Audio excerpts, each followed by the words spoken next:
बिस्मिल्लाहिर्रहमानिर्रहीम, अस्सलाम वालेकुम, गुड मॉर्निंग मुल्तान। कैसे हैं आप लोग? उम्मीद करती हूँ बिल्कुल ठीक ठाक होंगे और दुआ करते हैं आज का दिन आपका बहुत ही अच्छा गुजरे, हंसते हुए मुस्कुराते हुए खैर आफियत के साथ गुजरे। नाज़रीन, आप देख रहे हैं रोही एट 10 और मैं हूँ आपकी होस्ट आसमा नौरीन। एक नई सुबह में आपको खुश आमदीद कहते हैं और जो आज की सुबह है वो बहुत ही खूबसूरत सुबह है। यकीन करें, हल्की हल्की बारिश और ठंडी ठंडी हवा चल रही है। और बात करें अगर मुल्तानियों की, तो यहाँ पर मुल्तान के लोग जो है इस मौसम को बड़ा एंजॉय कर रहे हैं, जो कि हमेशा हम देखते हैं कि मई के महीने में कभी भी इस तरह नहीं हुआ कि इस तरह का मौसम हो, लेकिन बहुत खूबसूरत मौसम हुआ हुआ है। और इसके साथ साथ जो है ज़िंदगी को हमेशा भी इसी तरह मुस्कुराते रहें, एंजॉय करते रहें और एक अच्छी सोच के साथ। हमेशा कहते हैं जब आप सुबह उठते हैं तो एक अच्छी सोच के साथ और एक पॉजिटिव वाइब्स के साथ आप अपनी लाइफ को लेकर चलें, क्योंकि जब भी आप अच्छा सोचेंगे तो आप खुद देखेंगे कि आपको बहुत आपकी जो चीज़ें हैं वो आपको आसान होती दिखाई देंगी। हम जब भी क्योंकि हम देखते हैं हमारे इर्द गिर्द बहुत ज़्यादा नेगेटिविटी है हमारे यहाँ, हम लोग फ़ौरन से मायूस भी हो जाते हैं बहुत सारी चीज़ों को लेकर। जब हमारा कोई इस तरह का काम नहीं हो रहा तो हम मायूसी ज़ाहिर करते हैं। तो वैसे भी मायूसी जो है वो कुफ्र है। इंसान को हमेशा अल्लाह ताला का शुक्र अदा करना चाहिए कि अल्लाह ताला ने आपको ज़िंदगी दी है और उसमें आपकी जिम्मेदारियां भी हैं, उनको भी आपने देखना है। और वो इसी तरह देखना है जब आप किसी के बारे में अच्छा सोचेंगे, इवन कि अपने बारे में भी अच्छा सोचना शुरू कर देंगे तो आपकी बहुत सारी चीज़ें आसान होगी। हमेशा मैं एक बात कहती हूँ, इशफाक अहमद साहब की बड़ी अच्छी बात है कि आप जब तक आसानियाँ तकसीम नहीं करेंगे आपकी लाइफ में आसानियाँ नहीं आ सकती। लिहाजा आसानियाँ तकसीम करें और खुश रहें। इसी के साथ अपने प्रोग्राम का सिलसिला आगे बढ़ाते हैं। आज हमारे साथ गेस्ट मौजूद हैं, उनका तारुफ करवा देती हूँ। आज हमारे साथ मौजूद हैं जी डॉक्टर ज़मीर अल्ताफ़ खान साहब, जो कि फिजिकल थेरेपिस्ट हैं। अस्सलाम वालेकुम। कैसे हैं आप? ठीक ठाक हैं? वेलकम कहते हैं। Thank you so much. खूबसूरत मौसम को एंजॉय कर रहे हैं आप? सुबह ये खूबसूरत जो मौसम, ये मतलब जो लोग एक्सरसाइज करते हैं ना, हाँ। तो जैसे आज मैं सुबह उठा हूँ तो बारिश हो रही, पहले थोड़ा इंतजार किया थोड़ी सी बारिश कम हो, तो उसके बाद मैं मतलब जिम जाऊँ।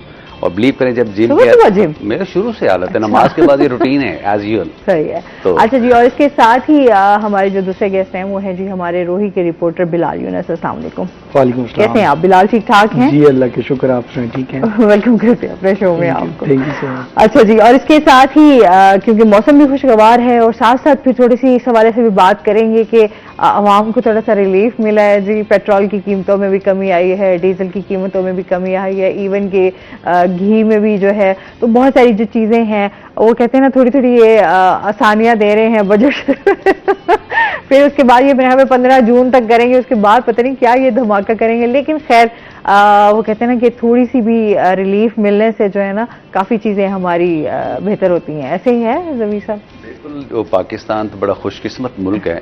नंबर एक पहले का रिसर्च रिपोर्ट जो रिसेंट आई है ना, हाँ। उसमें पाकिस्तान पहले नंबर पे आ गया है। किसमें? डायबिटीज में। बीमारी में पहले नंबर। आप यही कह रहे हैं? डायबिटीज में बहुत सारी चीजों में पहले नंबर पे आया हुआ है। मतलब ये वो बीमारी है जैसे hypertension and diabetes is a silent killer, जो खामोश कातिल है, जिसका पता नहीं चलता, दिखता नहीं है। सिर्फ उस वक्त पता चलता है जब आप एकदम जब सर से ऊपर पानी गुजर जाता है, अच्छा ये हो गया। हाँ। तो उस वक्त हम लोग केयरफुल हो जाते हैं। जहां तक है रिलीफ की बात, ऑब्वियसली कि ये हमारी छोटी छोटी खुशियां हैं। जैसे पाकिस्तान हर घंटे के बाद खुशखबरी, ओ शुक्र है लाइट आ गई। सही कह रहे हैं। वैसे आजकल हमारी यही छोटी सी खुशी होती है कि अगर लाइट चली गई तो हम फौरन से वो हो जाते हैं परेशान, लाइट आ जाए तो खुश हो जाते हैं। अच्छा, लेकिन उसके साथ साथ फिर मैंने आज ये भी देखा, मुझे बड़ा हुआ है, बिजली दिन ब दिन महंगी करते जा रहे हैं और उसमें भी अब 1 रुपये और कुछ पैसे जो है उसमें इजाफा कर दिया गया है। तो मेरे ख्याल में बिलाल जो है इस पे बात भी करेंगे, बिलाल से जानेंगे भी सही। और इसके साथ जो है आज हम ज़मीर साहब से बात करेंगे शायटिका जो पेन होता है वो एक्चुअली क्या होता है, उसका ट्रीटमेंट कैसे किया जा सकता है, उसकी कॉजेज़ क्या हैं। और इसके साथ ही हम बिलाल से भी जानेंगे जो हमारे मुल्तान की टॉप स्टोरीज हैं, उस हवाले से भी बात होगी। अच्छा, सबसे पहले तो शायटिका के हवाले से जान लेते हैं कि ये है क्या और ये कैसे होता है पेन। देखिए, शियाटिका पेन जिसे हम आम लफ्जों में लंगड़े का दर्द बोलते हैं, कमर से दर्द टांग में जाता है, बेसिकली ये एक नर्व है जो हमारी बॉडी के सबसे लार्जेस्ट और थिकेस्ट नर्व है। तो ये होता क्यों? ये बेसिकली हमारी है पुअर लाइफस्टाइल को, कमज़ोर तर्ज ज़िंदगी। कमज़ोर तर्ज ज़िंदगी क्या चीज़ होती है कि जब हम बैठते हैं तो हम लोग कुब निकाल के बैठते हैं। हमारा सोने का जो पोस्चर है, हमारा मैट्रेस है, वो मतलब बिल्कुल प्रेस हुआ है, कमज़ोर है।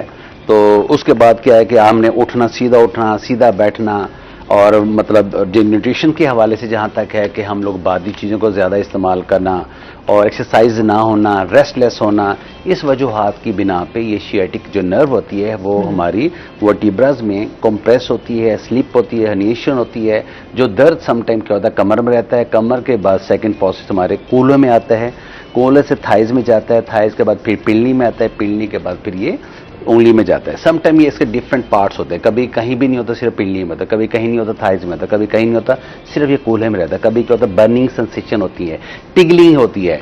मतलब ये क्या होता है जब नर्व आपकी कंप्रेस होती है, कंप्रेस होने के बाद ये सारे जो है प्रोसेस वगैरह हमारे शुरू होते हैं। तो मतलब हम लोग मेडिकेशन करवाते हैं बट अपने पोस्चर को मेंटेन नहीं करते, एक्सरसाइज नहीं करते, एक्सेसिव मेडिकेशन की वजह से ये प्रॉब्लम्स होते हैं। सेकंड क्या होता है जो लोग मतलब है कि ओवर एग्जर्शन होती है, मतलब उनकी न्यूट्रिशन प्रॉपर नहीं होती, डेफिशिएंसी होती है बॉडी के अंदर कैल्शियम विटामिन्स की, उस वजूहात की बिना पे होता है। जैसे हम डायबिटीज पेशेंट होते हैं उनको मोस्ट प्रोबेबली ये ज़्यादा प्रॉब्लम्स का सामना करना पड़ता है। अब इसका सबसे जो इम्पोर्टेंट जो चीज़ है, सबसे पहले तो हम उसको ये होता क्यों है, हमारा जो मेन है वो हमारा पोस्चर सेट नहीं है। हमें आज तक कभी किसी ने गाइड नहीं किया कि आपने बैठना कैसे है, उठना कैसे है, लेटना कैसे है, लेट के उठना कैसे है, वॉशरूम कैसे बैठना है, कैसे उठना है। मतलब इन चीज़ों को इग्नोर करने की वजह से ये तकलीफ डे बाय डे रोजाना बढ़ती चली जाती है। और अब हमने ग्रास रूट पे हमने आना है, बेसिक पे आना है हम लोगों ने कि जब भी हमने इसको ट्रीट करने का जो तो वे है कि जब भी बैठना हमने सीधा बैठने, कुब निकाल के नहीं बैठना। अगर ऑफिस वर्क जो भी बंदे को काम करते हैं उनको बेहतर है कि पीछे पिलो रखें या बैक ईयर यूज करें ताकि उनका पोस्चर सेट हो। सेकंड जो सबसे इंपॉर्टेंट चीज़ है वो है इनका लेटने का अंदाज। शियाटिक पेन में, कमर की तकलीफ में जब भी आपको तकलीफ हो तो बेटर भी है कि आपने क्रॉस फिट, आपने राइट साइड पे लेटना है तो लेफ्ट हैंड की हेल्प से अपने लेटें, अगर आपने लेफ्ट साइड है तो राइट हैंड की हेल्प से अपने लेटना है, साइड करवट से लेटना है तो साइड करवट से उठना है। अब इसी तरह से जब अच्छा, इस पे हम मजीद भी आपसे जानते हैं। नाज़रीन अभी हमने जाना है ब्रेक पे, हमारे साथ रहिएगा।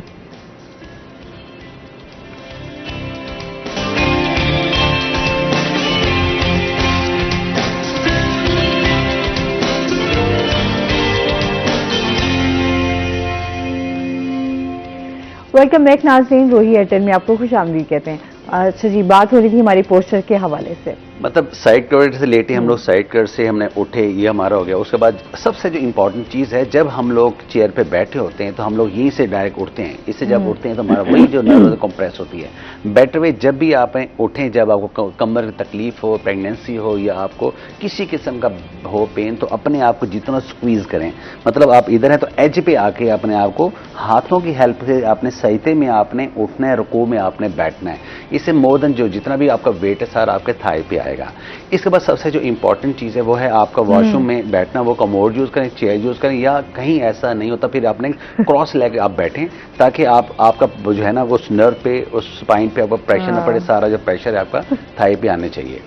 इसके बाद जो सबसे इंपॉर्टेंट चीज़ है वो है आपका बेल्ट पोस्चर मेंटेन करना। आपने कमर की बेल्ट जो है वो आप लाजमी लगा के रखें। उसका मकसद ये होता है कि आप जब भी आप खड़े हों, जैसे किचन में काम करना है, लॉन्ग सीटिंग आपने ठहरना है, तो बेटर वे कि आप सीधा आप होकर बैठें आप। तो मतलब ये सबसे इंपॉर्टेंट चीज़ है कि आप अपना जो है ना पोस्चर मेंटेन इसे करिए।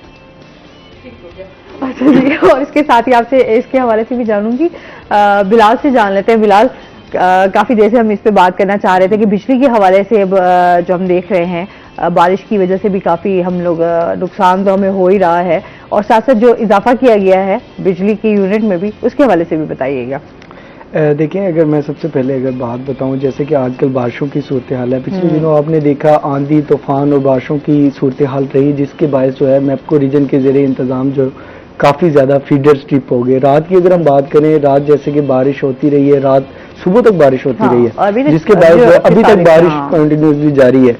बात करें 250 से ज़्यादा फीडर्स जो थे रात के वक्त ट्रिप हो गए, जिसमें मैपू के ज़ेरे इंतज़ाम जो 9 ऑपरेशन सर्कल्स आते हैं, जिनमें मुल्तान है, डीजी खान है, साहिवाल है, रहीम यार खां, बहावल नगर, बहावलपुर और बिहाड़ी खानेवाल।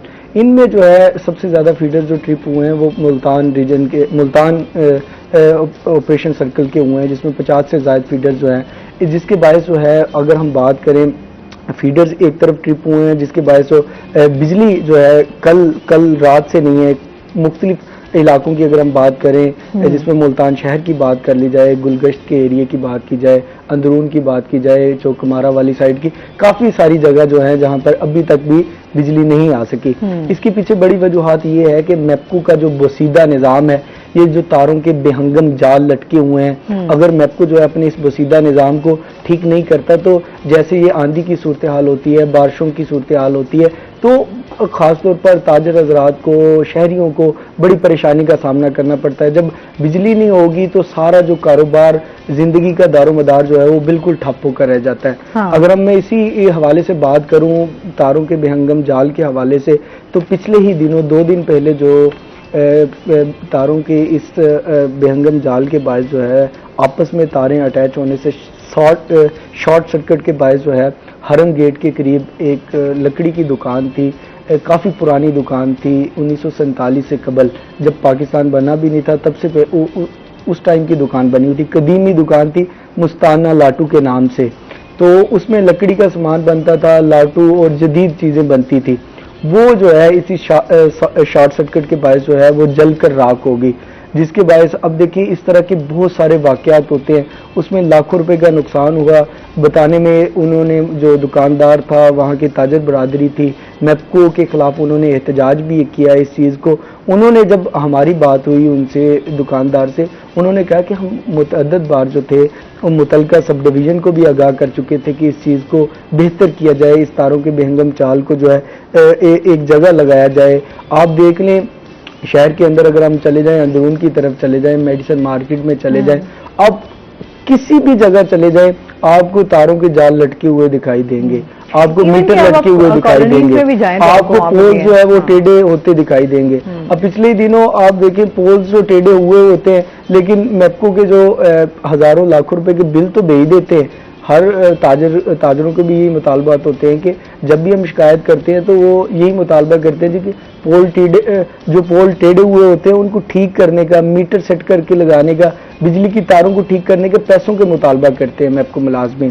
तो कहते हैं जी कि हम एक तो हजारों में, लाखों रुपए में बिल पे करते हैं इनको, गवर्नमेंट जो है इनको तनख्वाहें देती है, ये इस निज़ाम को क्यों नहीं बेहतर करते। इस हवाले से कई बार मैं भी रिपोर्ट कर चुका हूँ, लेकिन मैप्को जो है, आप देखें, ये जनूबी पंजाब का सबसे बड़ा ये मैप्को एक अदारा है जो सबसे ज़्यादा रेवेन्यू भी यही इकट्ठा करता है, लेकिन सार्फिन को सहूलियात देने में और इनको बेहतर जो है इस निज़ाम को बेहतर करने में वो बिल्कुल नाकाम दिखाई देता है। अब आपने बिजली की बात की, बिजली महंगी होने की, ऑटोमेटिकली जारी सी बात है कि जैसे कि डॉलर की कीमत बढ़ती जा रही है रोज़ाना की बुनियाद पे, तो बिजली भी महंगी मिलेगी। हम कोयला बाहर से परचेज करते हैं, ऑयल से बिजली बन रही है। जब पेट्रोल डीजल की कीमतें, ऑयल की कीमतें बढ़ेंगी तो ऑटोमेटिकली बिजली की कीमतें भी बढ़ेंगी। बिजली की कीमतें बढ़ेंगी तो सारे पर बोझ पड़ेगा। तो अब जो बिल आता था, कहीं एक जगह रिलीफ देते हैं तो फिर कहीं ना कहीं आपको टेंशन जरूर दी जाती है। बिल्कुल। अब देखिए कि कहीं अगर हम 2-3 साल पहले की बात कर लें तो कभी शाज़ो नादर होता था कि बिजली की कीमत कोई साल में या 6 माह बाद बढ़ गई। अब तो अब हर 15 दिन बाद जो है नेपरा की जानिब से 1 रुपए 2 रुपए इजाफा देखने में आता है। बिल्कुल ऐसे ही है। और फिर अभी क्योंकि जाहिर सी बात है गर्मियां हैं, खैर अभी तो मौसम थोड़ा बेहतर है, अभी तो बेहतर है। आपके घर की एसी जो है वो भी बंद है, लेकिन जैसे ही मौसम थोड़ा सा चेंज होगा, गर्मी दोबारा वापस आएगी तो जो है आपके घर के एसी भी चलना स्टार्ट हो जाएंगे, आपके दीगर आपकी ज़रूरियात भी हैं। लेकिन हम लोग यही देखते हैं कि बिजली की कीमतों में दिन ब दिन इजाफा किया जा रहा है और जाहिर बात है जितने भी सार्फिन हैं उनकी मुश्किलात में भी इजाफा होता है। और एक तो बिजली की कीमतों में इजाफा किया जाता है, दूसरी जानिब जो है बिजली के बिलों में इतने ज्यादा टैक्सेस लगा दिए जाते हैं, समझ से बाहर होते हैं। एक पढ़े लिखे आदमी को पता नहीं लग रहा होता कि यार ये टैक्सेस लगाए हमने कहाँ से हैं। अगर वो पूछने के लिए चला भी जाए तो उसको जो है टाल मटोल करके, अगर आपका बिल आया है 5,000 तो उसका आप उसमें से आपके 3-4 हज़ार तो एक्स्ट्रा आपके टैक्स लगाकर और आपका बिल जो है वो 10,000 तक पहुंचा दिया जाता है। मतलब इतने एक्स्ट्रा उसमें टैक्सेस जो हैं वो ऐड किए जाते हैं। कमाल होती है कि हमारा जो बिल आ रहा है उससे हम डबल पे कर रहे होते हैं। बिल्कुल ऐसी बात है। एक जो बंदा, हम अगर आम बंदे की बात करें कि जिसने दिहाड़ी अपनी कमानी है, अच्छा एक तो बात करें चलिए जिनके घर में एसी है या जिनके घर में बहुत ज़्यादा अपना शाहाना ज़िंदगी भी गुजार होते हैं, उनके लिए तो शायद इतना मुश्किलात का सामना ना करना पड़े। अगर हम आम बंदे की बात करें तो उनकी दिहाड़ी दिहाड़ी वाले बंदे की, तो वो क्या बेचारा, उसके भी वो भी डबल पे कर रहा होता है, उसके भी डबल ट्रिपल आया हुआ था। अब देखें, अब मैं खुद मैप्को की बीट करता हूँ, बहुत सारे लोग जो होते हैं, अब लोगों की इतने मसले मसाइल हैं कि अब किसी का मीटर अगर जल जाता है, किसी ने न्यू कनेक्शंस लगवाना है, किसी का बिल ज़्यादा आ जाता है, कि वो इतने ज़्यादा लोग परेशान हैं कि जिस आदमी की एक माह की अगर देखिए मजदूरी करने वाला या कोई गार्ड है किसी जगह पे खड़ा हो, उसको 15 से 20 हज़ार रुपये तनख्वाह जो रेशो चल रही है, और वो 15-20 हज़ार रुपये उसको बिल आया होता है, वो कह रहा होता है या तो इंस्टॉलमेंट करवा दें, या अगर इंस्टॉलमेंट भी करवाएगा ऑटोमेटिकली अगले माह उसको पे करनी पड़ेगी। बहुत ज़्यादा, काफ़ी ज़्यादा मुश्किलात का सामना करना एक गरीब आदमी के लिए जो है सर्वाइव करना बहुत ज़्यादा मुश्किल हो गया। खासतौर पर बिजली की बिल जो है वो बहुत ज़्यादा आ रहे हैं, तो इस तरफ जो है हुकूमत को जो है आम आदमी को रिलीफ देना चाहिए कि जो गरीब आदमी है जो 50, 100, 150 यूनिट तक कंज्यूम करता है, उसको तो कम से कम जो है वो टैक्सेस ना ऐड किए जाए। अब देखें कि एक जिसके 100 यूनिट भी कंज्यूम हुए होते हैं, उसको भी जो है वो 5, 6, 7, 8 हज़ार रुपए के बिल आया होता है। वही बात करी कि हर के लिए जो है उन्होंने समटाइम तो ऐसा भी होता है जिनका घर का सिर्फ एक पंखा चल रहा हो ना, उनको भी लाख रुपए का बिल गया हुआ होता है। मैंने ये हालात भी देखे हैं। तो आप किसी का बिल उठा के किसी के बिल में ऐड कर देते हैं, और उस बेचारे के घर अगर आप जाकर देखें तो आपको सिर्फ एक पंखा उनके घर में आपको मिलेगा। बिल्कुल एक पंखा होता है। अगर वो ही बिल उठा के अगर वो मुतलका सब डिवीजन चले जाएं या डिवीजन में चले जाएं, तो उसकी कोई बात सुनने को कोई तैयार नहीं होता।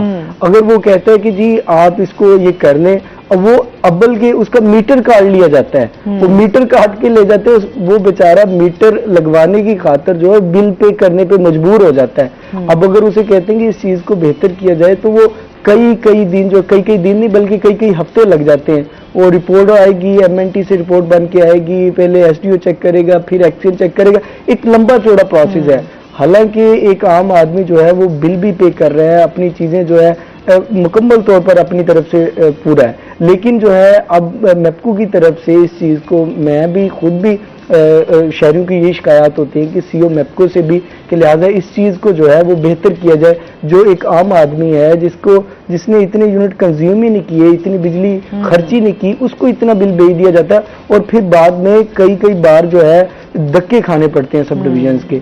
इस तरह इस चीज को बेहतर किया जाए ताकि उन जो आम आदमी है उसको कहीं भी जाके धक्के खाने की जरूरत ना पड़े। बिल्कुल ऐसे ही है, क्योंकि वही बात आ जाती है ना कि हमारे जो इदारे हैं वो कहीं भी रिलीफ देने को तैयार ही नहीं होते हैं। बिल्कुल ऐसे। और फिर वो कहते हैं ना एक आम बंदे के लिए जो है वो मुश्किल हो जाता है, फिर लोग जाते हैं शॉर्टकट की तरफ, जहां वो ये देखते हैं कि अगर पैसे देकर अपना काम करवाया जा सकता है तो फिर लोग उसको ज्यादा तरजीह देते हैं। और इस तरह की करप्शन हम आए दिन देखते हैं कि ये चीजें हमारे यहाँ ज्यादा होती हैं, बजाय कि एक सही तरीके से आप कोई काम करवाएं, लेकिन आपको कहीं ना कहीं मजबूरन ये काम करना पड़ जाता है क्योंकि लोग आपको मजबूर कर देते हैं। बिल्कुल ऐसे, बिल्कुल जैसे कि आजकल की सूरत हाल है, गर्मियों में वैसे ही लोग जो है मीटर डबल लगवा लेते हैं या न्यू कनेक्शन लगवाना होता है।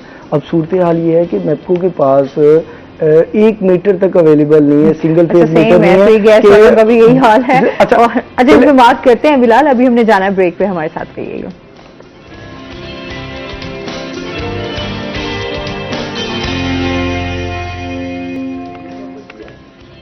वेलकम बैक नाजरीन, रोही एयरटेल में आपको खुश आमदीद कहते हैं।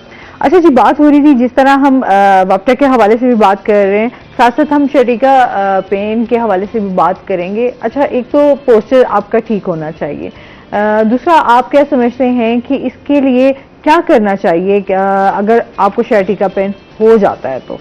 देखिए, हमने इस टॉपिक को 4 कैटेगराइज पे लिया था। सबसे पहले हमने लिया था इसकी मतलब पोस्चर, सेकंड जो हमने ली थी इसके न्यूट्रिशंस। अब बादी चीजें की बात होती है ना, बादी चीजें कहते हैं यार क्यों ये मना करता कोई। देखिए, बेसिकली जब आप एक्सरसाइज करते हैं, चलते फिरते हैं, जो कुछ खाते हैं वो डाइजेस्ट होता है। जब आप मतलब एक्सरसाइज नहीं होती, सारा दिन आपने ऑफिस वर्क बैठना होता है, तो फिर कॉन्स्टिपेशन, गैस ट्रबल होती है।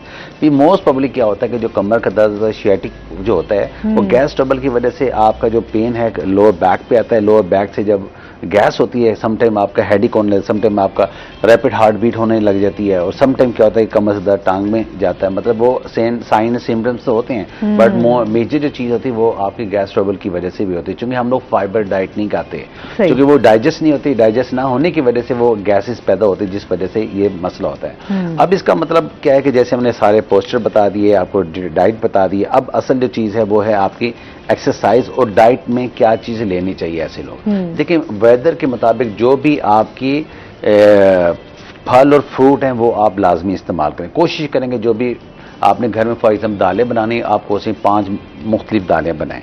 सब्जी हैं, ज़्यादा मिक्स सब्जी का ज़्यादा इस्तेमाल करें। सलाद अपनी लाइफ में कंपल्सरी करें ताकि फ्यूचर में गैस ट्रबल, कॉन्स्टिपेशन ना हो। चूँकि बेसिकली हम सबसे ज़्यादा जो चीज़ें खाते हैं वो फास्ट फूड खाते हैं या मतलब चे वाली चीज़ें, चीनी, चावल और इस तरह की जो चीज़ें होती हैं, घी की बनी चीज़ें, चिकनाई, तो इन चीज़ों से जितना हो सकता है हमें बाज रहना चाहिए। इसके बाद क्या चीज़ें जो है, सब्जी क्या होता है आपका, सब्जी जो आपकी फाइबर डाइट होती है। फिर इसमें क्या होता है, जैसे आजकल मौसम की तब्दीली है, उसमें आपने जैसे तरबूज, खरबूजा, आड़ू, फालसे, इनका जूसेस का ज़्यादा इस्तेमाल करनी चाहिए। वैसे भी ये चीज़ें खानी चाहिए। और इसके बाद है आपकी मेजर चीज़, वो है आपकी exercise. Exercise is a life time schedule. अगर आप 24 घंटे में आप अपने आप को 1 घंटा देते हैं ना, तो समझे कि आपका सारा दिन अच्छा गुजरेगा। जैसे आज बड़ा प्लेजेंट वेदर है, बड़ा अच्छा मौसम है बाहर, तो हम लोगों ने क्या कि हमने मौसम में एक्सरसाइज नहीं होती जिम नहीं जाते लोग हैं, घर में पकोड़े शकोड़े बना के कुछ इस तरह की चीजें खाना है आप अच्छा, क्योंकि जाहिर सी बात है मौसम की डिमांड होती है, तो मतलब आप भी मौसम को देखते हुए पकोड़े वैसे इस मौसम में बहुत अच्छे लगते हैं। अच्छा, पता कि पकोड़े खाएं, अब पकोड़ों में ज्यादा वेजिस डालें। हम लोग क्या करते हैं, खाली हम लोग बेसन को करके वो बना लेते हैं। वो आलू तो मतलब देखें, उसमें आप बंद गोभी भी डाल सकते हैं, शिमला भी डाल सकते हैं आप, मतलब आजकल जैसे ये अपना भिंडी है, बैंगन है, मतलब पालक है, इस तरह से। अच्छा, बैंगन वाले पकोड़े भी बड़े मजेदार बनते हैं, आप उसमें ऐड करें। फिर उसके साथ जो है अच्छा, बंद गोभी वाला तो खैर नहीं इतने मुझे, पालक भी डाल सकते हैं, वो पालक तो डलती है ऑब्वियसली, उसमें होती है। तो पकोड़ों का एक मैं कहती हूँ जाहिर सी बात है उसके अपना एक टेस्ट होता है। आलू के बगैर तो वैसे ही पकोड़े जो है आप हर चीज खाएं, हर चीज खाएं, हम मना नहीं करते, बट अपनी सेहत को देखे। अब आपका हाई कोलेस्ट्रोल है, आप कॉर्डिक प्रॉब्लम है, आप अब वही चिकनाई वाली चीजें खा रहे हैं, खा तो लेंगे, उसके बाद जो फेस करना पड़ेगा वो फिर आपको इमरजेंसी एम्बुलेंस भाई रेडी करियो कि आपने सिंपल सी बात है, जब आपको डॉक्टर ने मना किया कि ये चीजें नहीं खाएं।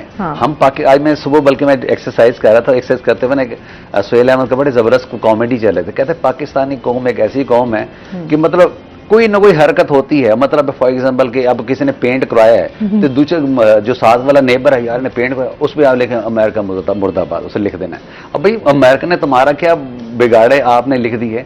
अब एक कुत्ता बैठे आराम से सोए हुए है, अब वो सोया पड़ा, उसको मतलब ईंट उठाएंगे, उसको मार देंगे। और भाई उसने क्या है, गाड़ी खड़ी है, गाड़ी पे स्क्रैची डाल देंगे। मतलब हम कोई ना कोई नेगेटिविटीज हमारे 24 घंटे चलती रहती है। हम ये कहते हैं कि अगला खुश है तो वो क्यों है, अगला सैड है तो वो क्यों है, हर चीज में जानना जरूरी होता है। एक कॉलर भी हमारे साथ है। अस्सलाम वालेकुम।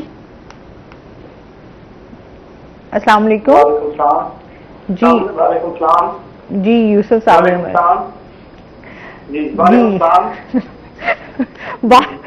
आपका सलाम का जवाब बहुत ज्यादा हो गया जी। क्या कहना चाहेंगे आप यूसुफ साहब? मैं कहना ये चाहूंगा कि मेरा बाईपास का ऑपरेट हुआ था। अच्छा, तो उसके बाद मैं जी जी बोलें। बहुत ज्यादा एंजाइटी रहती है। एंजाइटी रहती है आपको? एंजाइटी रहती है, मेरा बाईपास जी जी। अच्छा ठीक है, तो आप उसका एक्सरसाइज पूछना चाह रहे हैं, ऐसे ही है? टीवी की तरफ आप एंजाइटी रहती है, एंजाइटी डिप्रेशन। जो मैं अंडरस्टैंड कर चुका हूँ, उनको एंजाइटी रहती है, डिप्रेशन रहता है, स्ट्रेस है। हाँ। जहरी बात है, एक चलने फिरने वाला बंदा जब खुदा ना खासा एक मेजर ऑपरेट होता है, ऑपरेट के बाद वो डिप्रेस हो जाता है। हाँ। डिप्रेशन है उसको। अब डिप्रेशन को खत्म करने के लिए ज्यादातर क्या उसको करना चाहिए, उसको बेहतर है कि एनवायरमेंट चेंज करे। एनवायरमेंट के उनके घर के पास जो भी पार्क है वो अपनी हल्की हल्की जो है ना वो वॉक शुरू करे, ताकि सुबह तो early in the morning greenery को देखे, जो परिंदे हैं उनकी आवाज़ों को एंजॉय करे और आउट ऑफ इन्वायरमेंट रहे। क्योंकि जब आपको कोई तकलीफ होती है, मुसलसल घर में रहते हैं, घर में ज़्यादा रहने की वजह से आपका स्ट्रेस बढ़ जाता है। उसके लिए बेटर भी है कि आप अपना इन्वायरमेंट चेंज करें, रोज़ाना की बुनियाद पे आप एक्सरसाइज करें, मस्जिद में जाएं, टाइम गुजारें, ताकि वो एक स्ट्रेस है, एंजाइटी वो ख़त्म हो। अच्छा, वैसे हम लोग ये देखते हैं क्योंकि जाहिर सी बात मुल्क की सूरत हाल भी ऐसी है और बहुत सारी चीज़ें हमारी जो हैं वो ख़राब भी हुई हैं, तो लोग बड़े एक अच्छा बीमार भी हो तो वैसे भी बंदा जो है ना उसे उस बीमारी की टेंशन में ही रहता है। आपको एंजाइटी और डिप्रेशन होने लग जाता है, आप सोचते रहते हैं कि अच्छा अब क्या होगा, तो जाहिर सी बात है आपको वाकई अपना माहौल और ग्रीनरी आपको जितना आपको सुकून देती है ना, मैं कहती हूँ क्या बात है, जब आप ग्रीनरी को देखते हैं तो बड़ी अच्छी वाइब्स आती हैं। देखिए ये जो नेचर से रिलेटेड आप रहेंगे ना, अल्लाह की जो खूबसूरत कायनात है, अब फॉर एग्जाम्पल ये फ्रूट्स पड़े हैं, ये आप देखने में कितने अच्छे लगते हैं और दिल करते हैं इनको देखते रहे, बंदा खाए, एंजॉय भूख करे। लग रही है फ्रूट को देख के। नहीं मतलब ग्रीनरी कोई भी हो, हाँ। मतलब ग्रीन फ्रूट्स हो या ग्रीन वेजिज हो या इस तरह की कोई भी चीजें इंसान को वैसे ही अच्छी लगती है और वैसे भी आंखों को भी अच्छा लगता है, ये ठंडक कलर पहुंचती है, और बिल्कुल सबसे बड़ी ऐसे चीज ही है। हमारा पाकिस्तान का खूबसूरत कलर है, वो भी ग्रीन है अल्हम्दुलिल्लाह। अच्छा, मुझे खुद भी जब मैं सुबह सुबह उठती हूँ तो मैं पहले अपने लॉन की तरफ जाती हूँ, पौधों को देखती हूँ, मुझे जो सुकून मिलता है ना वो बड़ा ही एक आपका डिफरेंट होता है।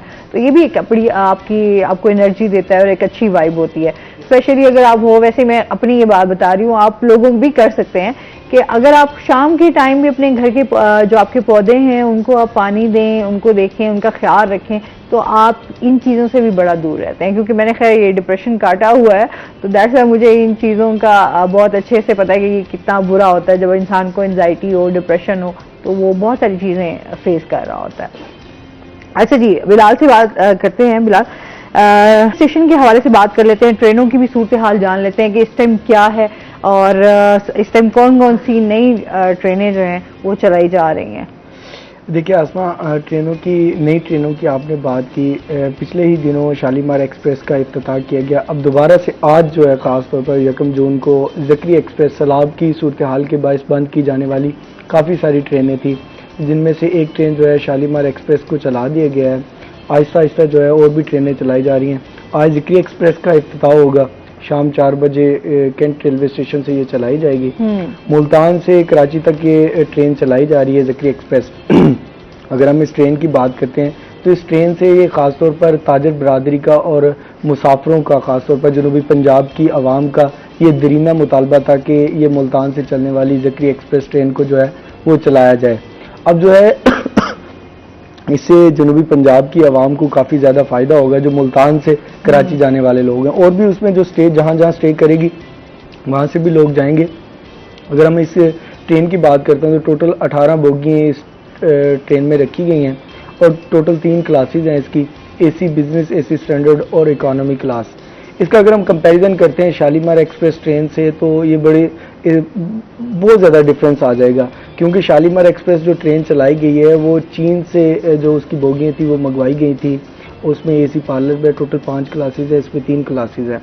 वो उसमें हर तरह की सहूलियात हैं। अगर इस ट्रेन के अगर हम एक्सप्रेस, एक तरफ इससे फ़ायदा तो होगा, मुसाफरों को भी फ़ायदा होगा, ताजरों को भी फ़ायदा होगा, स्टेशन पर काम करने वाले कुलियों को फ़ायदा होगा, स्टेशन पर स्टॉल लगाने वाले लोगों को फ़ायदा होगा, रेलवे के रेवेन्यू में भी इजाफा होगा, फ़ायदा भी होगा। जबकि दूसरी जानिब मुसाफरों की, ताजरों की और बहुत सारे लोगों की ये भी शिकायत शिकायत आ रही हैं, अभी चली नहीं है, अभी शाम को 4 बजे चलाई जानी है, कि ये जो चलाई जा रही है टोटल 18 बोगी हैं। ये मुकम्मल ट्रेन जो है ऑलरेडी काफ़ी ज़्यादा पुरानी ट्रेन है, इसमें बहुत सारे मसले मसाइल हैं, सीटों के मसले हैं, सीटें कंफर्टेबल नहीं हैं, फटी पड़ी हैं। उसके बाद अगर हम वाशरूम्स की हालत की बात करें तो वाशरूम्स जो है बिल्कुल खस्ता हाली हैं, खस्ता हाली का शिकार हैं।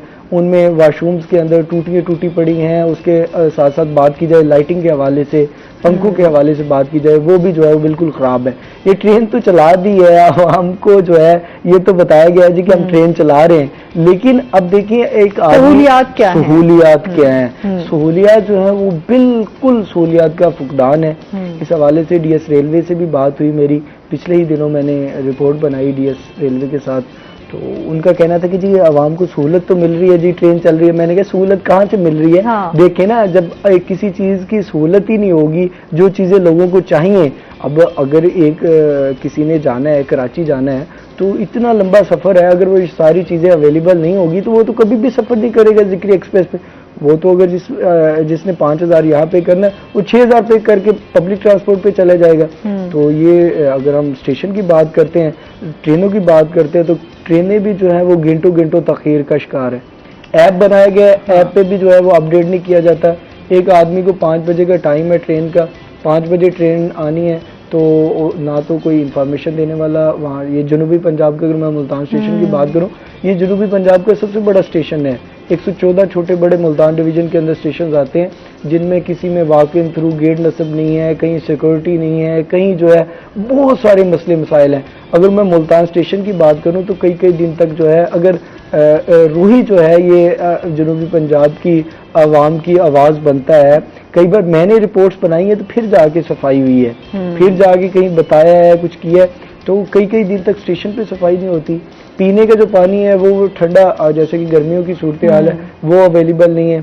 सफाई की सूरत हाल है, जो स्टॉल्स वहाँ पे लगाए गए हैं, वो जो खाने पीने की अशिया दी जा रही हैं, एक तो महंगी है, दूसरा जो है इतनी नकारा है कि आम कोई उनको अगर खा ले तो बीमार हो जाएगा। तो इस पर मजीद भी बिल्कुल इस पे बात करेंगे लाजमी कि हम अगर पहले देखें तो पहले वाली क्या सूरत हाल थी और अब तो बहुत ज्यादा ही खराब हो चुकी है। इस पर मजीद बात होगी। अभी हमने जाना ब्रेक पे, हमारे साथ रहिएगा।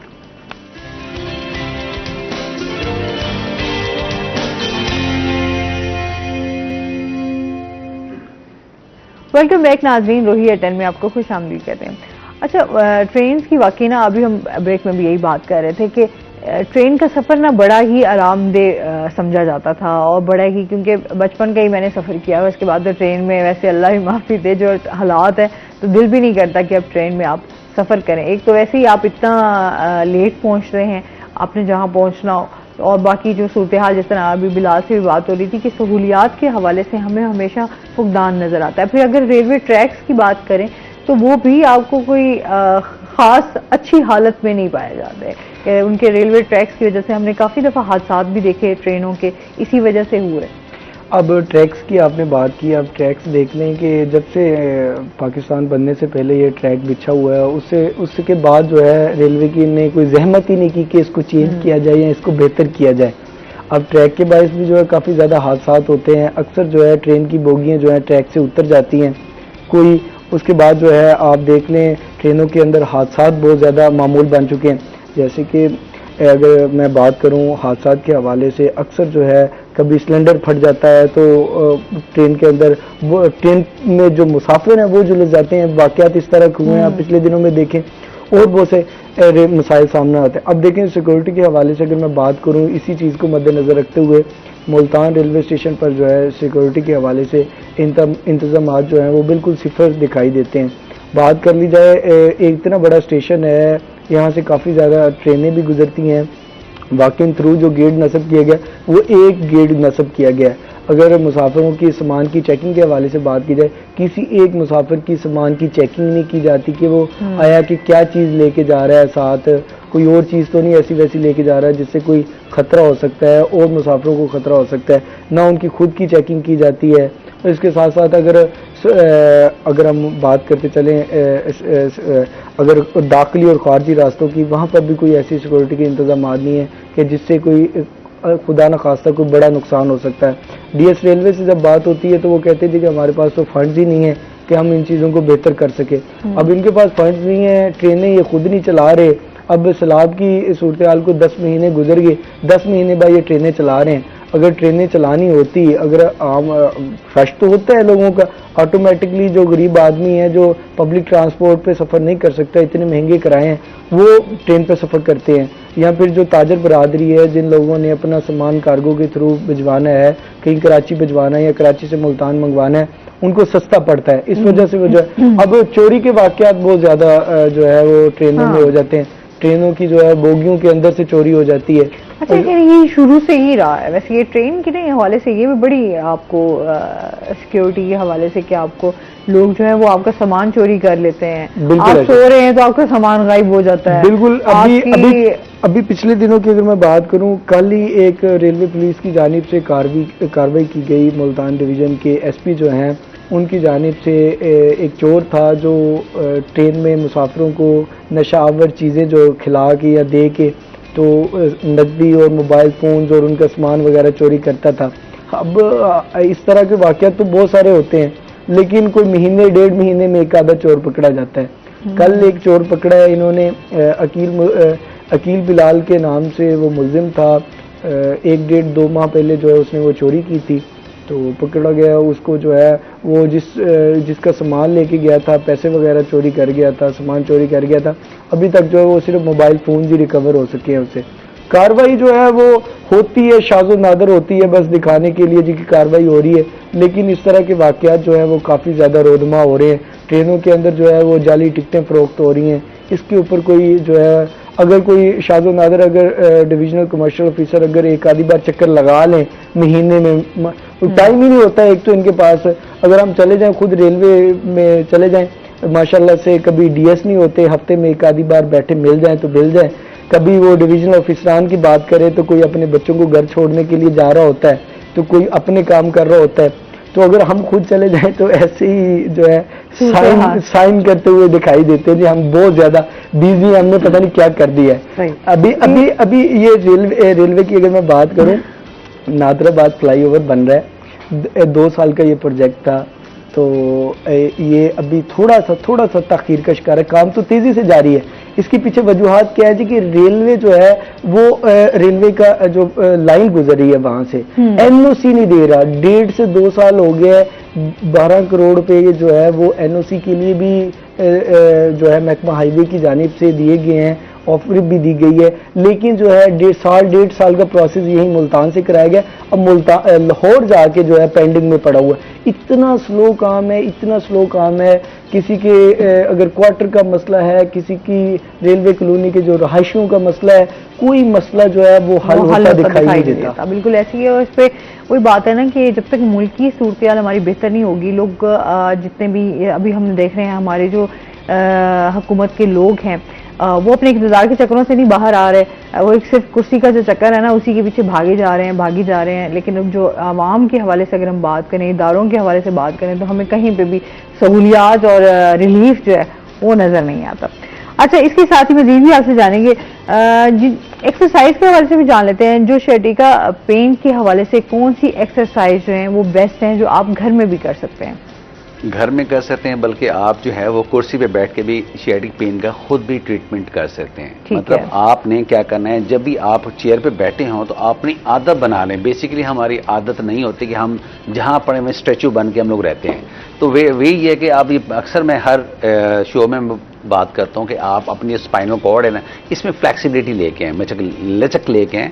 जैसे अब डिप्रेसिव पोस्चर है, आप स्ट्रेचिंग करें आप ऐसे, मतलब C1 से नीचे कॉक्सिक्स जितनी इसमें अब ये टेंस हो, जैसे आप ऑफिस वर्क जो करते हो सारे दिन इस तरह से उन्हें साइन करना, फाइल करना, मुसलसल नेक भी ड्रॉप है ये, और स्पाइन पे कर्व भी है। तो मतलब कोशिश करेंगे हर 2 घंटे के बाद अपने आप को थोड़ा सा लूज छोड़ें और स्ट्रेच करेंगे। ये मतलब C1 से कॉक्सिक्स जितनी भी रिजिडिटी, स्टिफनेस है मसल्स स्पैज़म में, वो मसल्स फ्लेक्सिबल होंगे। इंजरी तब होती है जब मसल्स टेंस होते हैं, स्टिफनेस हो जाती है, उस वक्त आपको इंजरी का सामना करना पड़ता है। मेडिसिन से भी शर्टिका पेन जो है या एक्सरसाइज से ही ठीक हो जाता है? जो पेन जो है ना, इसे लाइफ टाइम स्केड्यूल, मतलब कोई कहीं आपको जहां ऐसी इन्फ्लेमेटरी है उसके लिए वो तो इफेक्टिव है। Sometime basically it's not a disease, हम इसको बीमारी इख्तियार कर लेते हैं। बीमारी खुदा न करे बीमारी होती है, जैसे अल्लाह ना करे कोई ट्यूमर होता है, कैंसर हो जाता है, कॉडी को इश्यू हो जाता है, या कोई सर्जरी होती है, हम उसको वो डिजीज़ बोल सकते हैं। ये हमारे कमज़ोर तर्ज ज़िंदगी, जो मतलब पुअर लाइफ स्टाइल, जो वही जैसे मैंने पहले बताया कि कुब निकाल के बैठना, हर वक्त आपने एक्सेसिव मतलब एक्सरसाइज ना करना, खाते चले जाना, ये मतलब उसके पहुंच रहे हैं। अब एक्सरसाइजेज में क्या आपने एक तो ये लूज छोड़ना है, स्ट्रेचिंग करनी है, अपनी लाइफ स्केड्यूल में रखते हैं। सेकंड जो क्या है, आपको जो अक्सर लोगों को जो तकलीफ होती है वो होते है कूल्हे में। अब उसका वे ये है कि आप बैठे ऐसे आराम से इसको लिफ्ट करना है, इसको नीचे प्रेस करना है। ये आपका लोअर एब्डोमेन से जो नीचे कूल्हे हैं उसमें ये स्ट्रेच पड़ेगा। उसके बाद से क्लोज करना है, ये दोनों हाथों से पकड़ के आपने इसको, ये अप्रॉक्सीमेट 30 सेकंड आपने किया, फिर आप इसको नीचे प्रेस करेंगे। बैठे बैठे आप ये कर सकते हैं। फिर आप ऑफिस में बैठे हैं, अपनी लेग्स को बिल्कुल सीधे बैठे हैं और इसको जितना हो सकता है आपने उंगलियों को अपनी तरफ खींचना है, एड़ी बाहर निकालनी है, अपनी तरफ स्ट्रेच किया आपने। अब इसी तरह से अपने पाँव को नीचे की जानिब किया। ये जितनी ज्यादा ये एक्सरसाइज उतनी इसमें फ्लेक्सिबिलिटी आएगी, रिजिडिटी स्टिफनेस खत्म होगी, फ्लेक्सिबल होंगे। और स्पेशली ऐसे लोग जो डायबिटीज़ हैं, जिनके नमनेस हो जाती है, पाँव में सुन हो जाता है, टिगलिंग होती है, उनके लिए। और दूसरे नंबर पे आप अपना ट्रीटमेंट खुद कर सकते हैं। ये हाथ आपके ना, ये फिंगर्स हैं, आपको जहाँ भी तकलीफ हो रही हो आप उसको थोड़ी सी हल्की से रबिंग करें, हील या अपने है ना हथेली के साथ उसको, कहीं भी आप पिंडली में आपको हो रही है, वो क्या होगा, एक तो जो सर्कुलेशन आपकी बेहतर हो जाएगी, जो मसल्स टेंस होते हैं ये बेसिकली होते हैं ऑक्यूप्रेशर पॉइंट्स, ट्रिगर पॉइंट होते हैं। उन ट्रिगर पॉइंट्स को जब आप प्रेस करते हैं वो मैनिपुलेट होता है, उसके मैनिपुलेट होने के साथ उसकी सर्कुलेशन बेहतर हो जाती है। आप उसी टाइम स्पेशली बहुत ऐसे लोग होते हैं जिनको हील में पेन होता है, हीलिक इशू होता है, वो बेसिकली शेटिंग नर्व वहीं होती है, वो उनको मतलब चला नहीं जाता उनसे। आप उसी हील वाली जगहों पे ये आपके जो नेल है, ये आपके डिजिट्स हैं, इसके साथ इसको थोड़ा सा अब रबिंग करें, मतलब लाइक मसाज करें। मसाज से वो उसकी सर्कुलेशन बेहतर हो जाएगी, चलना फिरना आसान हो जाएगा। मतलब ये बताए आप बैठेंगे यार मैं डॉक्टर पे नहीं जा सकते, तो कम से कम आप अपने आप को थोड़ा सा हरकत में रखेंगे, एक्सरसाइजेज आप करेंगे तो आप हमेशा के लिए आप फिट रहेंगे। सही। अच्छा, अभी आप क्या मैसेज देना चाहेंगे, क्योंकि टाइम नहीं हमारे पास, बस अब खत्म होने वाला है इस सेगमेंट का, क्या कहेंगे? Exercise is a life time schedule. बहुत सारी ऐसी बीमारियां हम अपने आप से बना लेते हैं कि यार ये मुझे बीमारी है, इसका इलाज नहीं है। आप सिंपल सी बात है, अल्लाह और उसके खूबसूरत रसूल से दोस्ती रखें, उनको बाजमात नमाज पढ़ें। सेकंड, जो एक्सरसाइज जो है अपनी ज़िंदगी का हिस्सा बनाएं, और नेचर है जो खूबसूरत कायनात है इसको आप देखें, इंजॉय करें। अब हमेशा तरोताज़ा, जैसे फल होते हैं सुबह में जैसे आते हैं मंडी से अच्छे लगते हैं, तो इसी तरह से हर चीज़ इंसान को अच्छी लगती है। बहुत शुक्रिया आपका बिलाल, आपका भी शुक्रिया। और इसके साथ ही नाजरीन अभी अपने जाना ब्रेक पर, हमारे साथ रहिएगा। जब हम ब्रेक से वापस आएंगे तो हमारे साथ कुछ और गेस्ट मौजूद होंगे।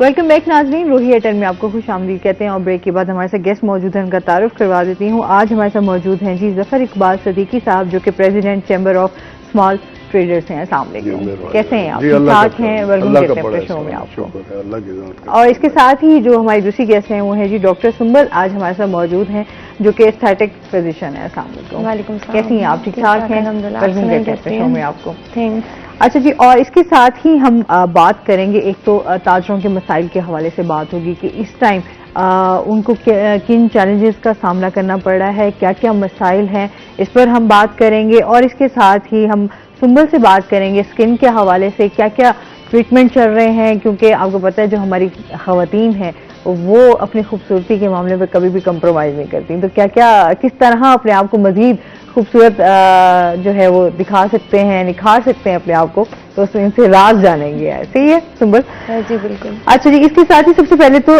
जफर साहब, इस टाइम हम देखते हैं कि अभी जिस तरह बजट भी का ऐलान भी हो जाएगा, और साथ साथ अभी हम देख रहे हैं कि थोड़ा सा रिलीफ भी मिला है, पेट्रोल सस्ता हुआ है और डीजल भी सस्ता हुआ है, दीगर जरूरियात भी। क्या कहना चाहेंगे इस टाइम ताजरों के क्या क्या मसाइल हैं? बिस्मिल्लाहिर्रहमानिर्रहीम। सबसे पहले तो मैं आपका और आपके इदारे का मशकूर हूँ कि आपके इदारे ने ताजरों का व्यू लेने के लिए मुझे बुलाया। जहाँ तक ताल्लुक है बजट का, जो मगरबी दुनिया है या फलाही ममालिक है, वहाँ तो बजट का मकसद ही यही होता है कि अवाम को ज़्यादा से ज़्यादा रिलीफ दिया जाए, वेलफेयर की जाए। जबकि कम नसीबी ये है कि हमारे यहाँ बजट का मकसद ये है कि 10 टैक्स अगर पहले हैं तो 11वां 12वां टैक्स भी लगा दिया जाए। तो एक तो आपकी वसातत से ये हुकूमत से ये गुजारिश है कि इस बजट को जो है वो अवाम दोस्त बनाए, क्योंकि ये पहले ही अपना बहुत ज़्यादा वोट बैंक लूज कर चुके हैं। तो जो है वो इसको ताजर दोस्त बनाएं, टैक्स कम से कम लगाएं, और मेहरबानी फरमाएं जल्द से जल्द IMF से अपना मुआहदा पूरा करें, क्योंकि IMF से अगर ये बर वक्त मुआहदा हो जाता तो डॉलर जो है वो मैं नहीं समझता, और मैं क्या बहुत ज़्यादा जो हमारे मुआशी मसाइल हैं वो हल हो जाते। अगर डॉलर 240 तक का रहता तो महंगाई ऐसी ना होती जो आज है। तो ये फौरी तौर पे डॉलर को कंट्रोल करें। डॉलर की स्मगलिंग जो अफगानिस्तान को हो रही है, और जो सरकारी रेट डॉलर का इस वक्त 285 रुपये फी डॉलर है, जबकि इस वक्त मार्केट में 210 और 18 तक बिक रहा है। जब तक हम इसको कट डाउन नहीं करेंगे महंगाई ख़त्म नहीं होगी। और दूसरा, मैं सबसे पहले ये चाहूँगा कि मैं अपना तारुफ करा दूँ, आपने भी करा दिया। Chamber of small traders Multan शहर के तकरीबन कोई 350 अंजमन ताजरान जो लोकल है उनका एक एपेक्स इदारा है, और हमारे जो सरपरस्त आला हैं वो ख्वाजा मोहम्मद शफीक साहब हैं। आजकल वो अलील है, आपसे भी दरख्वास्त है, व्यूअर से भी दरख्वास्त है कि उनकी सेहत के लिए दुआ फरमाएं। और इसी तरह जनूबी पंजाब लेवल पे हमारा चैम्बर ऑफ स्मॉल ट्रेडर जनूबी पंजाब है, और इसकी एफिलिएशन है ऑल पाकिस्तान अंजमन ताजरान के साथ, और ख्वाजा मोहम्मद शफीक साहब हमारे चेयरमैन हैं। तो ये तारुफ था। और आपने फरमाया कि बजट के हवाले से मेरी ये गुजारिश होगी हुकूमत से, बल्कि मुतालबा है, गुजारिश है, जो भी समझे कि इनके जहां बजट बन रहा है इनके साथ वाले कमरे में IMF वाले बैठे, कोई दूरी नहीं है, सिर्फ एक दीवार की दूरी है। तो ये उनको कन्विंस करे, और अगर वो कहते हैं कि मुल्क को आइन के मुताबिक चलाएं तो इसमें कोई बुराई नहीं है, आइन के मुताबिक चलाएं। और ये कहते हैं कि हमने इलेक्शन कराने हैं, भी कराने हैं तो तारीख अनाउंस कर दो, चलो अपने तौर पे कर दो, ताकि ये मुल्क में इस वक्त जो कन्फ्लिक्ट चल रहा है, पोलराइजेशन हो रही है, सियासी दुश्मनियां बढ़ रही हैं, ये तो खत्म हो। ये तो हमारे लिए अजाब बना पड़ा है।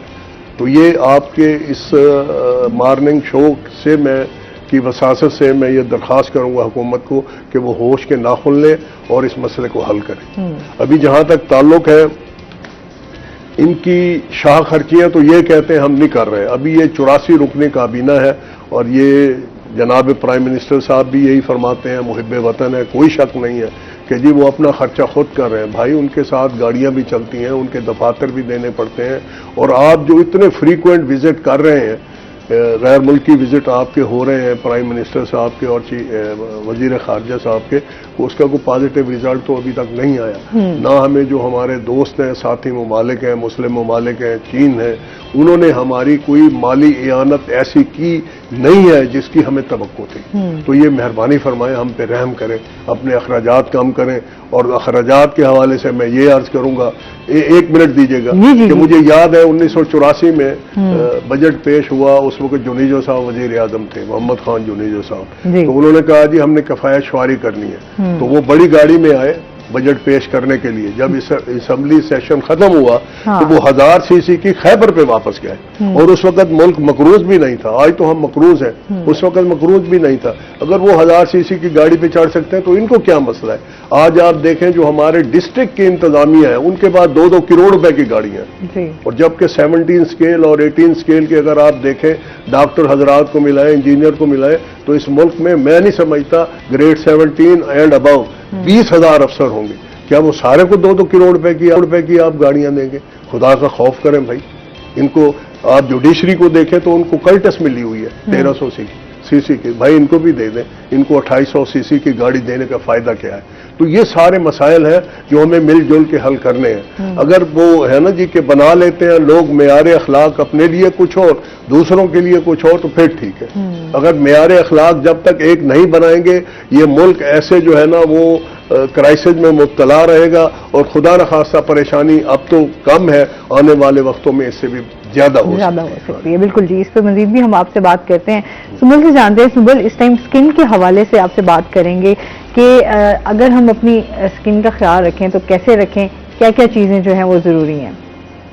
अच्छा, सबसे पहले एक होते हैं बेसिक स्किन केयर, ठीक है। उसमें आपका पूरा लाइफस्टाइल आ जाता है। अगर आप मुझसे पूछे ना तो लाइफस्टाइल में काफ़ी सारे फैक्टर्स होते हैं। तो एक तो ये है कि जो सबसे बेसिक फैक्टर है कि आपकी हेल्थ कैसी है, आप मतलब क्या डाइट ले रहे हैं, क्या वो आप हेल्दी डाइट ले रहे हैं, बैलेंस ले रहे हैं, कि उसमें वो सारे वाइटामिन, सारे मिनरल्स, माइक्रोन्यूट्रिएंट्स, मैक्रोन्यूट्रिएंट्स मौजूद हैं जो आपकी इम्यूनिटी के लिए बेहतर हैं, या फिर आपको एक हेल्दी लाइफस्टाइल के लिए बेहतर है, ठीक है। तो बेसिक सबसे बेसिक चीज़ आपकी हेल्दी डाइट है, ठीक है। सेकंड पे अगर हम बात करें तो आपकी स्लीप की बात है कि आप कितना मतलब कितने घंटे की आप नींद ले रहे हैं, ठीक है। और तीसरी जब हम बात करें तो फिर वो आती है कि आप प्रॉपर एक्सरसाइज ले रहे हैं, या फिर आपकी वॉक मतलब पर डे कितना आप वॉक कर रहे हैं, ठीक है ना।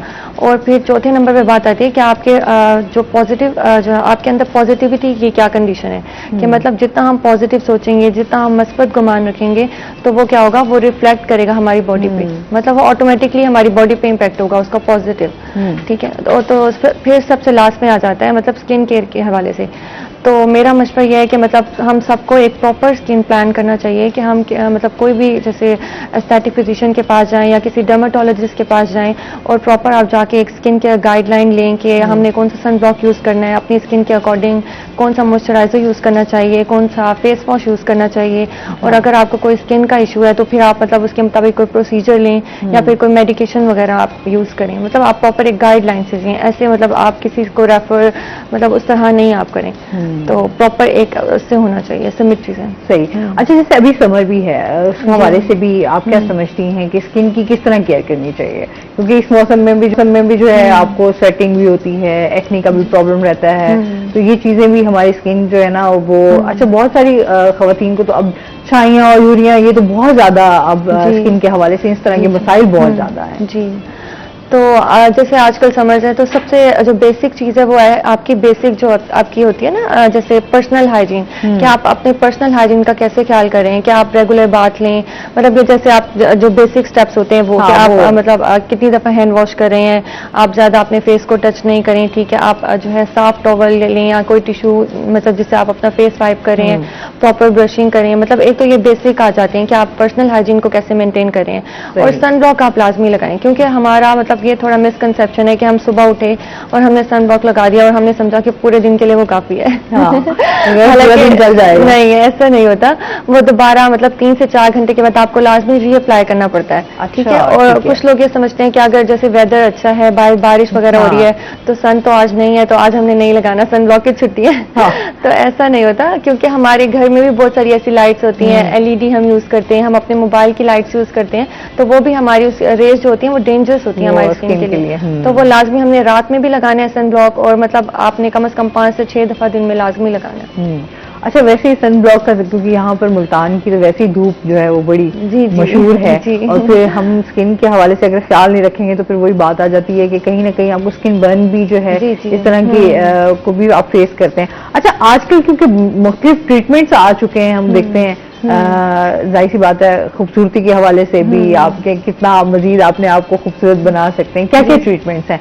एक तो मैं भी PRP भी आजकल बहुत ज्यादा इन है, और भी बहुत सारे, क्योंकि जाहिर सी बात है जिद्दत आती जा रही है, उसी तरीके से आपके ट्रीटमेंट्स जो हैं उनमें भी इजाफा हो रहा है। जी, वो वैरायटी काफी ज्यादा आ गई है।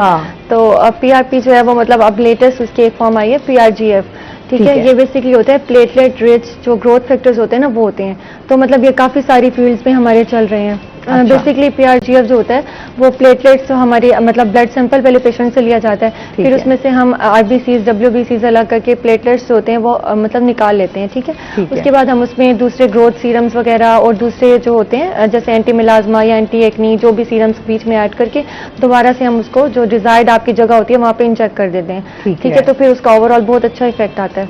अच्छा, वो फिर आपका कितना टाइम आपका वो रहता है? मतलब इसके सेशंस होते हैं, जी सेशंस लेने पड़ते हैं। बेसिकली इसका सेकंड सेशन के बाद जो सही रिजल्ट होता है ना वो स्टार्ट होता है, तो कम से कम 4 से 5 सेशंस के बाद इसका अच्छा रिजल्ट आपको मिल जाता है। और हमारे यहाँ भी कहते हैं कि पहले ही आप पहले दिन जाएं तो पहले ही कहते हैं रिजल्ट जो है ना वो पहले दिन ही आपको नजर आना चाहिए। स्टार्टिंग में जो भी प्रोसीजर है वो मतलब ग्रेजुअली आप थोड़ा पेशेंस रखना पड़ता है, फिर जाके आपको रिजल्ट सही आते हैं सामने ना। और ये पहले दिन में जादू नहीं होता, जादू नहीं होता, मेडिकल कुछ भी नहीं होता। सही है। अच्छा, इसके साथ साथ इसमें एक तो ये होता है ना कि ये पेनफुल भी होता है या नहीं? मतलब बेयरेबल है। हम पहले नमिंग क्रीम लगाते हैं। अब जैसे अगर हम हेयर्स की बात करें तो हम पहले ब्लॉक लगाते हैं, उसका पेन 1 से 2 मिनट्स तक होता है। और जो अगर हम फेस पे PRGF करते हैं तो हम पहले नमिंग क्रीम लगाते हैं सारी, तो वो थोड़ा पेन फ्री करके फिर हम ट्रीटमेंट स्टार्ट करते हैं, तो बेयरेबल होता है, मतलब इतना ज्यादा पेन नहीं, इतना ज्यादा पेनफुल नहीं है। ठीक हो गया।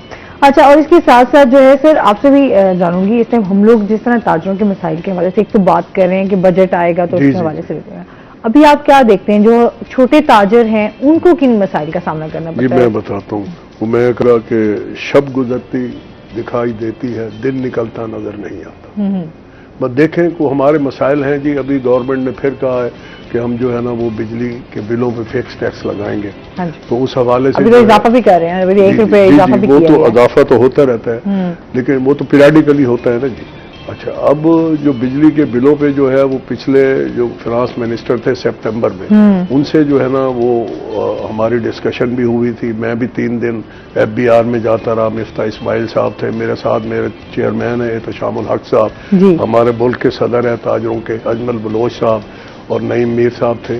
तो वहाँ पे यही बात होती रही थी। हमने एक एमिकेबल किस्म की एक फिक्स टैक्स निज़ाम पे एक पॉलिसी भी बनाई थी, और वो हम ताजरों को भी कबूल थी और गवर्नमेंट को भी कबूल थी। फिर अनलकीली गवर्नमेंट वेल ना हुई और वो जो है उसको इम्प्लीमेंट नहीं किया गया। अब वो फिर इम्प्लीमेंट होने जा रही है। मैं थोड़ा सा उसमें ब्रीफ कर दूं, ये मेरे ताजर हजरात भी ये प्रोग्राम देख रहे होंगे। उसमें हमने उन्हें कहा था, उन्होंने 3 कैटेगरीज बनाई थी हर बिल के साथ। एक 3,000 रुपए तक की थी जिसका बिल 20,000 होगा, फिर जिसका 50,000 होगा उसका बिल फिक्स, उस पर फिक्स टैक्स 5,000 आएगा। जिसका बिल 10,000 रुपये महीने का होगा, 1 लाख का होगा सॉरी, उस पर 10,000 रुपये महीने का फिक्स टैक्स आएगा। वो एडजस्टेबल भी होगा, जो भी उस बंदे की टैक्स लायबिलिटी होगी उसमें एडजस्ट हो जाएगा। अगर मेरा 1.5 लाख बनता है और मेरा बिल लाख रुपए महीना आता है, लाख तो वो एडजस्ट हो गया, 50,000 में जमा करा दूंगा। और उससे उन्होंने हमें बहुत ज्यादा मराद देने का भी कहा था। मैं थोड़ा सा अर्ज करूं कि इस वक्त पूरे मुल्क में जो है ना वो 42 लाख कमर्शियल मीटर हैं बिजली के। तो सबसे आसान तरीका यही है कि हर बंदा ऑन बोर्ड हो और इक्वली उसको ट्रीट किया जाए और हर बंदा टैक्स पेयर बने। तो इसमें इस वक्त जो है वो 42 लाख में से तकरीबन कोई 23 लाख के करीब जो है कमर्शियल मीटर जो है कंज्यूमर, वो इनकम टैक्स में रजिस्टर्ड हैं। They are paying regularly income tax. 18,56,000 बकाया बचते हैं जो इवेडेड हैं। महकमा तो वैसे ही टैक्स वसूल करने के लिए तैयार नहीं है, ना वो कोई मेहनत करता है। तो हमने उनके लिए एक पॉलिसी दी थी, 18,52,000 नए हम इनको टैक्स गुजार दे रहे थे। तो अब ये पॉलिसी फिर आ रही है और मेरी दरखास्त होगी हुकूमत से, अगर ये पॉलिसी इस दफ़ा फिर नाफिज कर रहे हैं तो जो मिफ्ता इस्माइल साहब के साथ chamber of small traders Multan और जनूबी पंजाब और आल पाकिस्तान अंजमन ताजरान ने जो मुआहदा किया था उसी को बरकरार रखा जाए और उसमें जो मराहत उन्होंने तय की थी वो भी हमें दी जाए। एक कॉलर भी हमारे साथ मौजूद है। अस्सलाम वालेकुम जी, मोहम्मद अहमद है हमारे साथ, क्या कहना चाहेंगे? मैं ये कह रहा हूँ मेरी वाइफ को है बहुत जी, मुंह पे छाए हैं, ब्लैक टिप है, मुंह पे छाइयां हैं। अच्छा जी, बहुत पुरानी। ठीक है, तो आप कुछ पूछना चाहोगी? सुंबल, कोई क्वेश्चन करना चाहेंगी आप? जी, कितने एरिया पे हैं, फेस पे किस साइड पे हैं, मतलब ज्यादा एरिया बता दें। फेस का ना पूरे चेहरे पे हैं या सिर्फ चीक्स पे हैं? सिर्फ चेहरे पे बस। पूरे चेहरे पे हैं? जी ठीक है, ठीक है, बहुत शुक्रिया कॉल करने का, बताते हैं आपको। जी सुंबल, ये भी बड़ा एक मसला है ना छाइयों का। ऐसे ही है।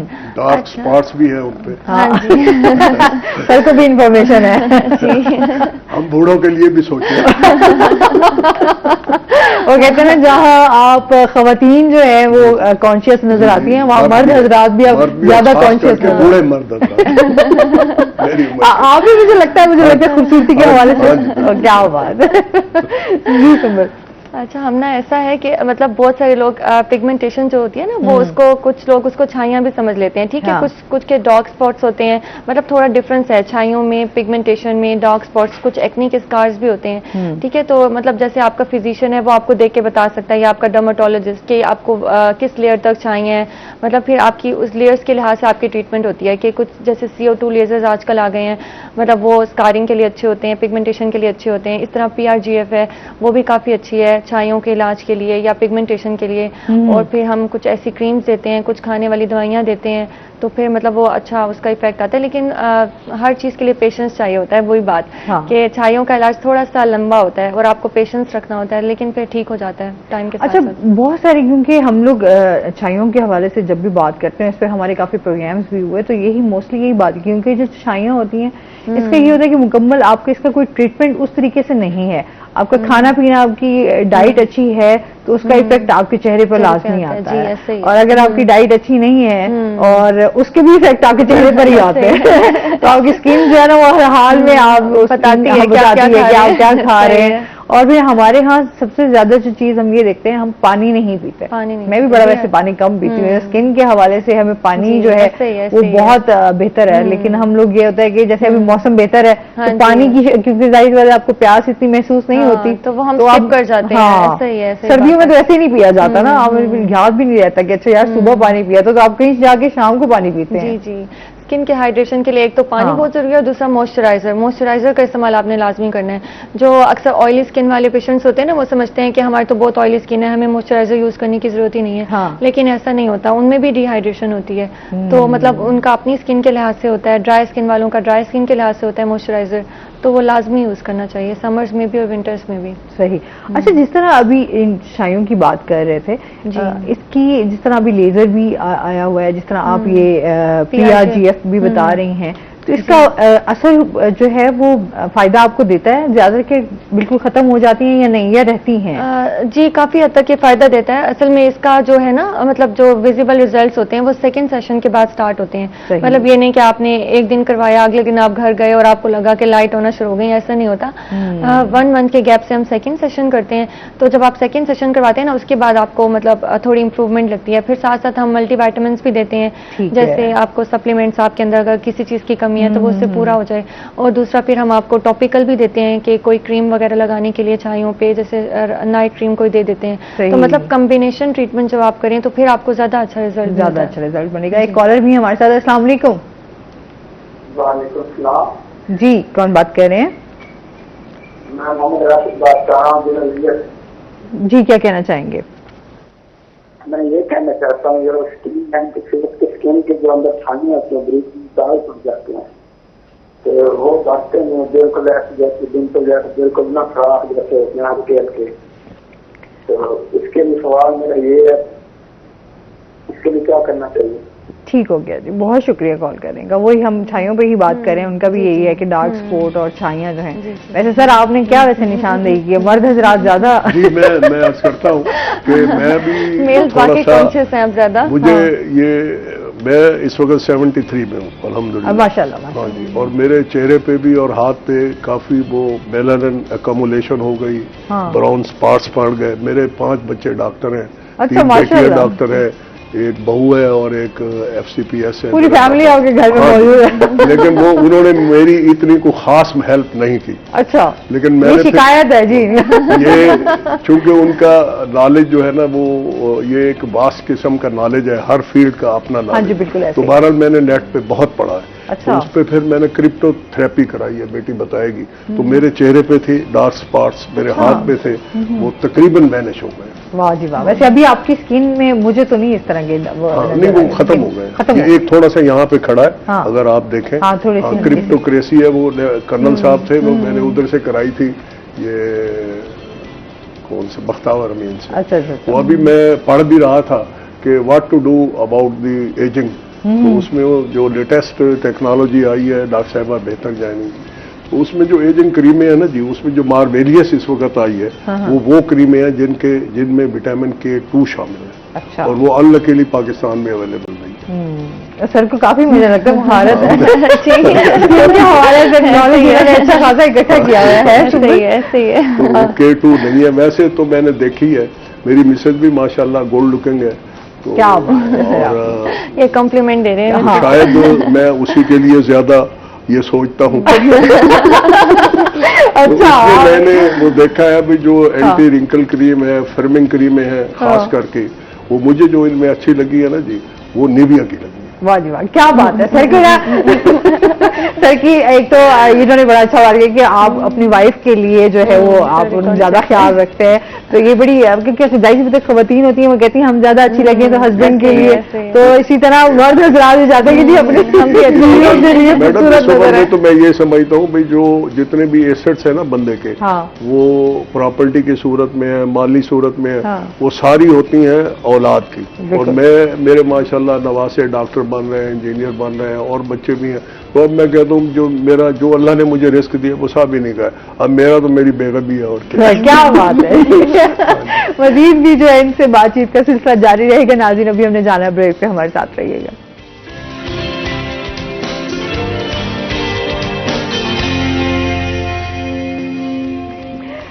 वेलकम बैक नाज़रीन, रोही एटन में आपको खुश आमदीद कहते हैं। और इसके साथ ही हम बात कर रहे हैं, जिस तरह ताजरों के मसाइल पे भी बात हो रही है और साथ साथ स्किन के हवाले से भी बात कर रहे हैं। अच्छा सर, जिस तरह अभी हम लोग आज थोड़ा सा पेट्रोल भी सस्ता हुआ है, उस हवाले से भी बात कर रहे थे कि कुछ फायदा होगा इससे भी या नहीं होगा? देखिए, ये मैडम ये एक नॉमिनल बात है। अभी हम सुन रहे हैं, हमें बड़े अरसे से ये बांसुरी बजाई जा रही है जी, रशियन तेल आ रहा है, सस्ता हो जाएगा। भाई कब आएगा? उसको मंगाएं जल्दी, बताएं कितना सस्ता होगा। 50 होगा, 30 होगा, 40 होगा, 100 होगा। कौम तो आपके इंतजार में खड़ी है। आपने कौम को ट्रक की बत्ती के पीछे लगाया हुआ है कि जी आ रहा है और आ रहा है, का इंतजार कर रही है। तो हमारा सब्र का पैमाना लबरेज हो गया है। बिल्कुल जी। यकीनी तौर पे फर्क पड़ता है। अगर कमोडिटीज में तो इतना फर्क नहीं पड़ता, क्योंकि हमारी बदकिस्मती ये है, जहां हमारा कुछ परसेंटेज ताजरों की प्रॉफिटेयरिंग में मसरूफ हैं, या उनकी ये हॉबी है या मशगूल है। इसी तरह जो सनतकार है वो सबसे ज्यादा प्रॉफिटेयरिंग करता है। वो जब भी गवर्नमेंट को उनको टैक्स में रिलीफ देती है, पेट्रोल में देती है, बिजली में देती है, वो सारा अपने नफे में अब्जॉर्ब कर लेते हैं। मैंने 1-2 मरतबा पहले भी कहा है, इस्लामाबाद में भी कहा है कि अगर आप इस मुल्क में महंगाई खत्म करना चाहते हैं तो जैसे डीसी साहब चेकिंग करते हैं ना, ये करियाना वालों की दाल को 2 रुपए महंगी बेच रहा है, टमाटर 5 रुपए महंगी बेच रहे हैं, उसको तो अंदर करते हो भाई। हाँ। तो जो ये टीवी बना रहा है, जो मोटरसाइकिल बना रहा है, जो आपके और आइटमें गिलास बना रहा है, भाई इनको भी चेक करो। तो उसके लिए एक अथॉरिटी होनी चाहिए, price control authority of Pakistan. वो फेडरल लेवल पे भी बनी हुई तो है, लेकिन वही बात आ जाती है ना कि वो इफेक्टिव कभी नहीं है, बनी हुई हाँ। नहीं है बनी हुई मैडम, मेरे इलम में नहीं है। प्राइस कंट्रोल कमेटी नहीं, तो है, वो डिस्ट्रिक्ट लेवल पे। मैं कहता हूँ इसको फेडरल लेवल पे और सूबाई लेवल पे हो, सही। ताकि और फिर वो ना सिर्फ ये टमाटर वालों को चेक करे, चावल वालों को करे, वो इंडस्ट्री को भी चेक करे। भाई तुम जो 1 रुपए की चीज 2 की बेच रहे हो, तुमसे को पूछने वाला है? असल महंगाई की वहां से शुरू होती सर यही बात है ना कि एक तो महंगाई है ही है, हाँ जी, हाँ जी। लेकिन जो खुद साख्ता महंगाई है ना, लोगों ने profiteering जो एक है, अपना हाँ, एक हाँ, जखीरा अंदोजी हाँ करते जी, हैं और फिर लोगों को मुश्किलात का सामना जी, जी, करना पड़ता है। उस हवाले जी, से ऐसे देखें तो ही। ये चीजें बहुत ज्यादा हमारे यहाँ जी, हैं जी, बिल्कुल कि है। जो हुकूमत की तरफ से जो रेट हमेशा बताए जाते हैं, कभी भी आपको उस रेट पे चीज नहीं मिलेगी। नहीं, वो चले फिर ये चेक करते हैं टमाटर वाले को, दाल वाले को, घी वाले को। ओ भाई जो घी बना रहा है उसको चेक करो, वो क्यों बेच रहा है 500 रुपए किलो वाला घी 750 में बेच रहा है, उससे कोई पूछने वाला नहीं है।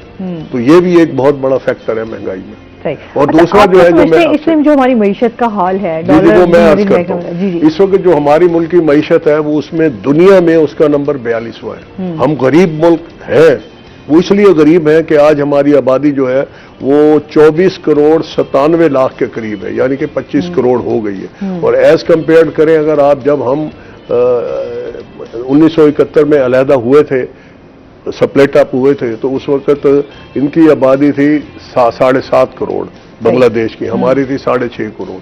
वो 16 करोड़ पे खड़े, हम 25 पे चले गए। तो सबसे जो बड़ा प्रॉब्लम है वो आबादी की कंट्रोल करना है, जो हम नहीं कर पा रहे। इसीलिए हमारी जितनी भी प्लानिंग है वो सारी नाकाम हो जाती है। आप देखें डेली अखबारों में इश्तेहार आ रहे हैं बहबूद आबादी के, गवर्नमेंट लाखों रुपए के खर्च करती है, करोड़ों रुपए के, लेकिन बदकिस्मती ये है कि अवाम उस तरफ ध्यान ही नहीं देती। तो हमें फौरी तौर पर अपनी आबादी को कंट्रोल करना चाहिए, ये नंबर 1। नंबर 2 ये है, जब तक ये आबादी हमारे वसाइल के अंदर नहीं आएगी, हमारी जीडीपी जो है, जो ग्रॉस डोमेस्टिक ग्रोथ है, वो इस वक्त हमारी बराबर है या -2 पे है। तो हमारी आबादी 4% बढ़ रही है, तो हम कैसे वसाइल पूरे करेंगे? और इस वक्त मैं अर्ज कर रहा था कि 42वें नंबर पे दुनिया में हमारी मईशत है। और मईशत जो है हमारी इस वक्त वो 1,00,000 अरब रुपए की है, वो छोटी नहीं है। यानी कि ये अगर डॉलर ना बढ़ता तो आज से 3 साल पहले ये थी 300 बिलियन डॉलर की, अब 384-48 अरब डॉलर की है। उसको पाकिस्तानी रुपीज में कन्वर्ट करें तो 1,00,000 अरब रुपए की है, छोटी नहीं है। लेकिन बदकिस्मती ये है कि प्लानिंग नहीं है। तो ये जो है वो हमारी आबादी बहुत ज्यादा है और हमें इस तरफ जो है वो देखना चाहिए। और जो इस वक्त ताजरों के जो मुल्की मसाइल है, ताजरों के भी हैं, अवाम के भी हैं, वो सबसे बड़ा मसला है सियासी जो है ये अबतरी जो हुई है और ये अनारकी फैली हुई है। ये जब तक खत्म नहीं होगी ना हमारी मईशत बेहतर होगी, ना हमें इज्जत की निगाह से देखा जाएगा, ना IMF हमें कर्जा देगा। मैं एक छोटा सा ताजर हूं, मैं उसको कर्जा देता हूं जो जहां से मुझे यकीन हो कि मेरे पैसे वापस आ जाएंगे। और फिर मैं ये भी देखता हूं या ये बंदा जो है, ये मेरा छोटा रिटेलर, ये बहुत ईमानदार है, मान लिया तो भाई उसके पल्ले ही नहीं है तो कहां से देगा? ईमानदारी पैसे तो प्रोड्यूस नहीं करती, ईमानदारी वन ऑफ द फैक्टर है फॉर द रीपेमेंट। वसाइल जो है वो पहला नंबर है। और मैंने ये देखा है, मेरा मुशाहिदा है, अगर हमने किसी से पैसे लेने हैं, वो अगर आदमी बेईमान है, चालाक है, अय्यार है, तो हम with the different tools, legal tools, हम अदालती तरीके से उससे पैसे ले लेते हैं। लेकिन अगर उसकी जेब खाली है तो हम पैसे नहीं दे सकते। और यही हाल IMF भी देख रहा है कि हमारी जेब खाली है, हमारे वसाइल है, हमारी नीयत ठीक हो, वसाइल ना हो तो कहां से देंगे? तो ये जरूरी है। और मैं हाँ जी अब मैं आ रहा था कि हमारा जो इस वक्त सबसे बड़ा मसला है वो डकैतियों का है। आप ये तो स्ट्रीट क्राइम और बढ़ गया है, डकैती, स्ट्रीट चोरी, क्राइम तो ये है सारे ही। वाकयात जो है ना इस टाइम हमारी वो जराइम मैं थोड़ा सा अर्ज करूं कि जब से ये डॉलर 3 गुना बढ़ा है 2 साल में, तो डकैतियों की एवरेज बढ़ गई है। वो होता ये है कि पहले जो है वो हम लोग सेल करते थे अगर 1 लाख रुपए की, तो आजकल उसी आइटम की सेल हमारी 3 लाख की हो गई है। सही। अच्छा, फिर पुलिस की तरफ से हमें कोई तहफ़्फ़ुज़ नहीं है, तो इतनी डकैतियां हो रही हैं कि हम परेशान हैं। और फिर पहले ये भी होता था कि असला लाइसेंस देने का अख्तियार डीसी को होता था। अब डीसी साहब को इन्होंने गैर मौसर कर दिया है। उसके लिए कहा है जी आपको असला लाइसेंस मिलेगा होम सेक्रेटरी से। तो भाई होम सेक्रेटरी कौन जाए लाहौर, कौन जाए ले, फिर वहां पे सारे सिफारशी होते हैं, सियासी बुनियादों पे मेरिट से हट के असला लाइसेंस दिए जाते हैं। तो हम लोग बहुत परेशान हैं डकैतियों की वजह से। पूरे जनूबी पंजाब का ये मसला है, कहीं पे अगर कोई अच्छा डीपीओ आ गया, कोई सीपीओ आ गया, तो ये मसला हल होता है। तो आपकी वसासत से मैं ये भी कहूंगा, और जिलाई पुलिस जो है वो इन जराइम को कंट्रोल करने में नाकाम हो चुकी है मुकम्मल। और जो हमारे सीपीओ साहब हैं उनसे मुलाकात करना भी जुए शीर लाने के मुतरादिफ है, जबकि हमारे लिए ताजरों के लिए कोई मसला नहीं है। कमिश्नर साहब हैं, खटक साहब हैं, बहुत अच्छा ताल्लुक है। मैं डिस्ट्रिक्ट पीस कमेटी का मेंबर हूँ और कमेटियों का भी हूँ। 2 मिनट हम 5 मिनट में उनको मिल सकते हैं, डीसी साहब को मिल सकते हैं। आरपीओ साहब हैं कैप्टन सुहेल साहब, बहुत अच्छे आदमी हैं, जब भी फोन करें तो मिल सकते हैं। लेकिन जो इंचार्ज है वो साहब मिलते ही नहीं है। तो हमारी ये भी एक मसला है। तो ये हमारे ये लोकल जो मसाइल हैं उन पे भी मैं जरूर बात करना चाहूंगा, जिसमें मैंने आपसे ये अर्ज कर दिया। अच्छा, इस तरह की वाकयात जाहिर सी बातें हमारे यहाँ देखने में आ रहे हैं, क्योंकि मुल्क की सूरत हाल जब तक बेहतर नहीं होगी तब तक हमारे ये मसाइल भी हल नहीं होंगे। अच्छा सुमिल, जिस तरह हम PRGF की बात कर रहे हैं, तो PRP में और PRGF में दोनों में क्या फर्क है? बेसिकली PRGF जो है वो थोड़ी एडवांस फॉर्म है जो PRP की है। PRP मतलब थोड़ा पुराने दौर में हम करते थे, लेकिन अभी एडवांस फॉर्म आ गई है। इसकी एफिकेसी जो है वो 100 टाइम्स ज्यादा है PRP की निस्बत। अच्छा। क्योंकि इसमें ग्रोथ फैक्टर्स भी ज्यादा होते हैं और मतलब जैसे प्लेटलेट्स भी काफी रिच अमाउंट में निकलते हैं, तो इसका फायदा भी ज्यादा होता है हमें। अच्छा, बहुत जगहों पे हम देखते हैं कि इसके हवाले से जो है ये कहा जाता है कि बड़ा एक्सपेंसिव है, इसमें वाकई है? जी, ये डिपेंड करता है कि आप कहाँ से करवाते हैं। वैसे मतलब अगर आप इसके बेनिफिट्स के लिहाज से देखें तो ये काफी अच्छा है, मतलब कि सही है कि आप उतनी महंगी क्रीम्स लें या आप कोई और ओरली टैबलेट्स लें, तो उससे बेहतर ये कि आप प्रोसीजर पे चलें। अगर आप महीने में एक बार सेशन लेते हैं तो वो ज्यादा इफेक्टिव होगा। जैसे पिगमेंटेशन, डार्क स्पॉट्स, स्कार्स या छाइयों के हवाले से तो ये ज्यादा इफेक्टिव होता है, क्योंकि हम लोग ये मसाइल भी हमारे यही है तो इन्हीं को हल करने के लिए। सर, मजीद भी सुबह से जानेंगे। नाज़रीन, अभी हमने जाना ब्रेक पे, हमारे साथ रहिएगा।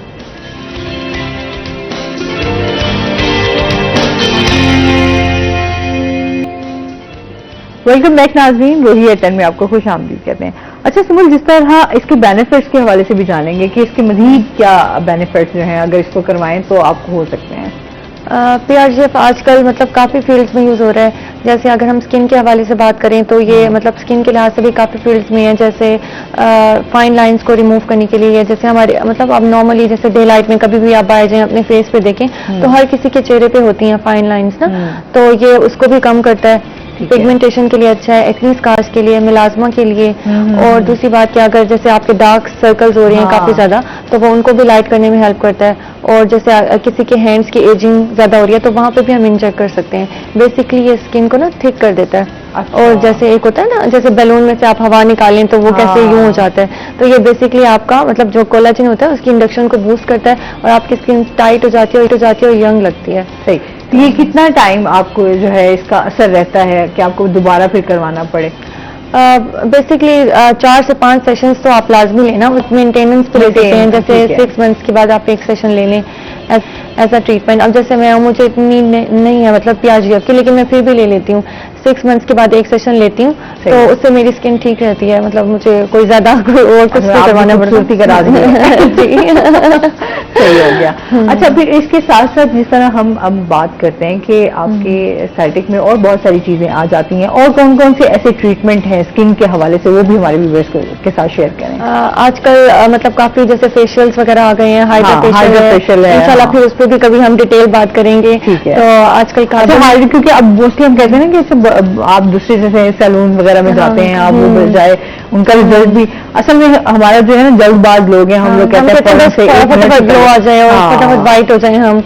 तो व्हाइटनिंग सब कुछ नहीं होता, बेसिकली आपकी स्किन की हेल्थ अच्छी होनी चाहिए। जब आपकी स्किन की हेल्थ अच्छी होगी, फिर मतलब आप चाहे आपका कॉम्प्लेक्शन इतना फेयर नहीं भी है तब भी आप मतलब अट्रैक्टिव लगोगे, अच्छे लगोगे। हाँ। अगर आपकी स्किन पे दाग धब्बे हैं तो वो ज्यादा बुरे लगते हैं मेरे ख्याल में। अच्छा, बहुत सारी खवातीन इस वजह से भी बड़ा इसमें भी डिप्रेशन और एंजाइटी में चली जाती हैं कि अगर उनके चेहरे पर इस तरह के डार्क सर्कल्स हैं या फिर उनको डार्क स्पॉट्स हैं, कुछ भी। हमारे से कॉलर है, अस्सलाम वालेकुम। जी वालेकुम सलाम, मैं नौरीन मुल्तान से बात कर रही हूँ। ये डॉक्टर सुंदर से मेरा सवाल है कि जब 35 साल से ऊपर जब हो जाते हैं तो आंखों के नीचे जो स्वेलिंग हो जाती है, ये किस वजह से हो जाती है और इसका इलाज क्या है? और मेरा दूसरा सवाल ये होगा कि ये जो खवातीन लेजर करवाती हैं तो इसका कोई नुकसान वगैरह तो नहीं होता, यानी कि ये कब तक ये लेजर, ये बाल जो है ये कब तक हमारे चेहरे के ये हम लेजर करवा सकते हैं? ठीक है, ठीक है, बहुत शुक्रिया कॉल करने का जी।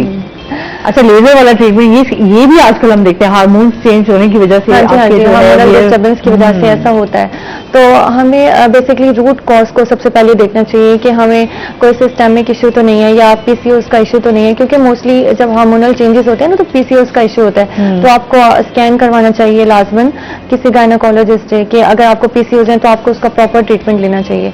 और अगर बाकी रही लेजर की बात, तो उसके जाहिर सी बात है, मैंने आपको बताया एस्थेटिक में जो प्रोसीजर होता है पेशेंस मांगता है। तो कम से कम आपको 6 से 7 सेशंस तो आपको इसको रेगुलर लेने पड़ते हैं।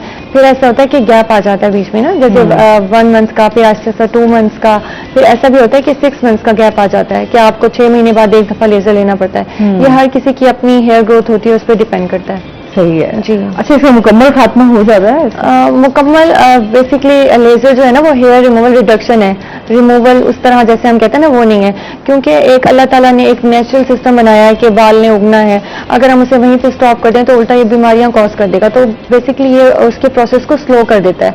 ठीक है, तो बेशक आप साल में एक दफा करवाएं लेकिन आपको लेना पड़ेगा सेशन। अच्छा, आजकल हम वैसे ही बहुत ज्यादा देख रहे हैं स्पेशली। अच्छा, फिर आपके थोड़े से चिन के ऊपर बाल आए तो आपने अगर थोड़ा सा भी उसको छेड़ा, वो इतनी कॉज हो जाएगी। हाँ, कुछ ना कुछ आपके अच्छा, मैंने बहुत सी खवातीन ऐसी देखी, अल्लाह माफी दे, कि पूरी जैसे मर्दों की तरह जो है वो उनके बाल जो है वो चिन के ऊपर आना शुरू हो जाते हैं और बड़ी स्ट्रेसफुल होता है, बहुत स्ट्रेसफुल होता है कि मतलब आप थ्रेडिंग कर रहे हो या मतलब मोस्टली यही करती है ना खवातीन, वैक्सिंग कर रही है, एक तो आपकी स्किन लटकनी शुरू हो जाती है, फिर किसी को एक्नी वगैरह का मसला हो जाता है।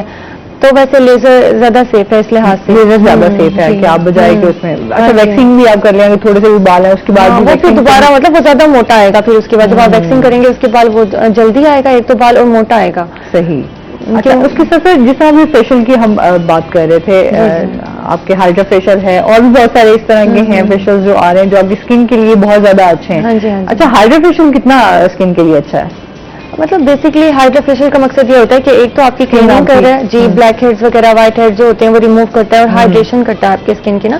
मतलब हमारा थोड़ा ये कॉन्सेप्ट है कि हम जैसे पॉलर में करवाते हैं वो ब्लीच लगा देते हैं, स्किन पॉलिश लगा दी और बस कहा के देखो आप व्हाइट हो गए हो, चाहे अगले 3-4 दिन बाद आपको सन बर्न हो गया या कोई ज्यादा टैन हो गए हैं आप, तो उससे तो कहीं ज्यादा बेहतर है। क्योंकि वो जो पॉलर वाले होते हैं जैसे ब्लीच वगैरह हो गए, स्किन पॉलिश हो गई, उसमें मर्करी, अमोनिया, मतलब काफी ब्लीचिंग एजेंट्स होते हैं जो कि हमारे स्किन को पतला कर रहे होते हैं जी। तो मतलब वो क्या होता है एट द एंड कि आपको छाइयां हो जाती हैं, उससे पिगमेंटेशन हो जाती है, स्किन इतनी पतली हो जाती है कि आप कुछ भी अप्लाई नहीं कर सकते फिर। ठीक है, और ये जो PRGF है ये स्किन के लिए सेफ है? जी, ये बिल्कुल सेफ है क्योंकि नेचुरल एक्टिवेटर है ना एक तरह से कि आपके अपने ही ब्लड से आपके प्लेटलेट्स लेके आपके अंदर इंजेक्ट किए जाते हैं, तो इसके कोई साइड इफेक्ट्स नहीं है, मतलब कंप्लीटली सेफ। कि मैं जिस पे ट्रस्ट कर सकती हूँ ना एस्थेटिक प्रोसीजर में, तो मैं अपने लिए ये चूज करती हूँ। ठीक हो गया।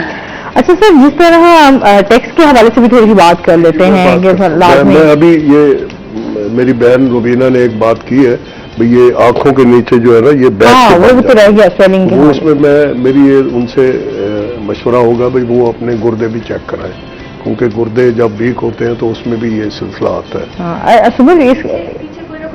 रूट कॉज होता है कि कोई ना कोई रूट कॉज हो सकती है, कोई स्लीप का पैटर्न आपका डिस्टर्ब है, किसी का इनहेरिटेड भी हो सकता है, मतलब ये काफी सारे फैक्टर्स आते हैं पीछे। दूसरी बात जो ये बेटी ने की है डॉक्टर साहबा ने मरकरी की, तो मरकरी वाली जो क्रीमें है ना वो एक बीमारी आती है गुर्दे की, मेम्ब्रेनियस नेफ्रोटिस, क्योंकि मैं पढ़ता रहता हूँ मेरे थोड़े से कंप्रोमाइजिंग है किडनी, तो वो मेम्ब्रेनियस नेफ्राइटिस जो है ना, वो जो ये सफेद गोरा करने वाली क्रीमों की जो मरकरी है ना, वो उस पर इफेक्ट करती है। ये भी बेटी आप देखिएगा, जो भी आपके पास लोग हैं, मतलब इसके बहुत ज्यादा तबाही फेरी हुई है, वाइटनिंग।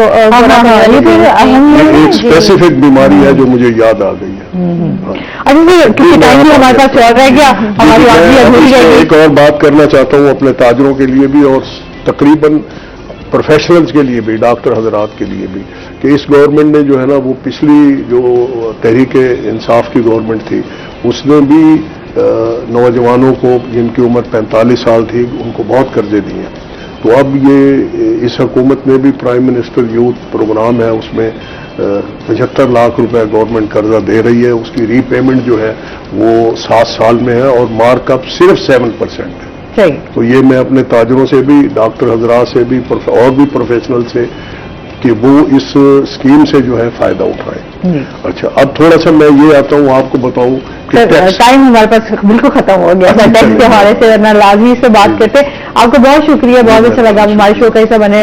सुंबल, आपका भी बहुत शुक्रिया। इसके साथ ही नाज़रीन, आज का शो यहीं पर खत्म हुआ। अपना बहुत सारा ख्याल रखिएगा, दुआओं में याद रखिएगा। इंशाल्लाह जिंदगी ने साथ दिया तो सुबह आपसे फिर मुलाकात होगी। अल्लाह हाफ़िज़।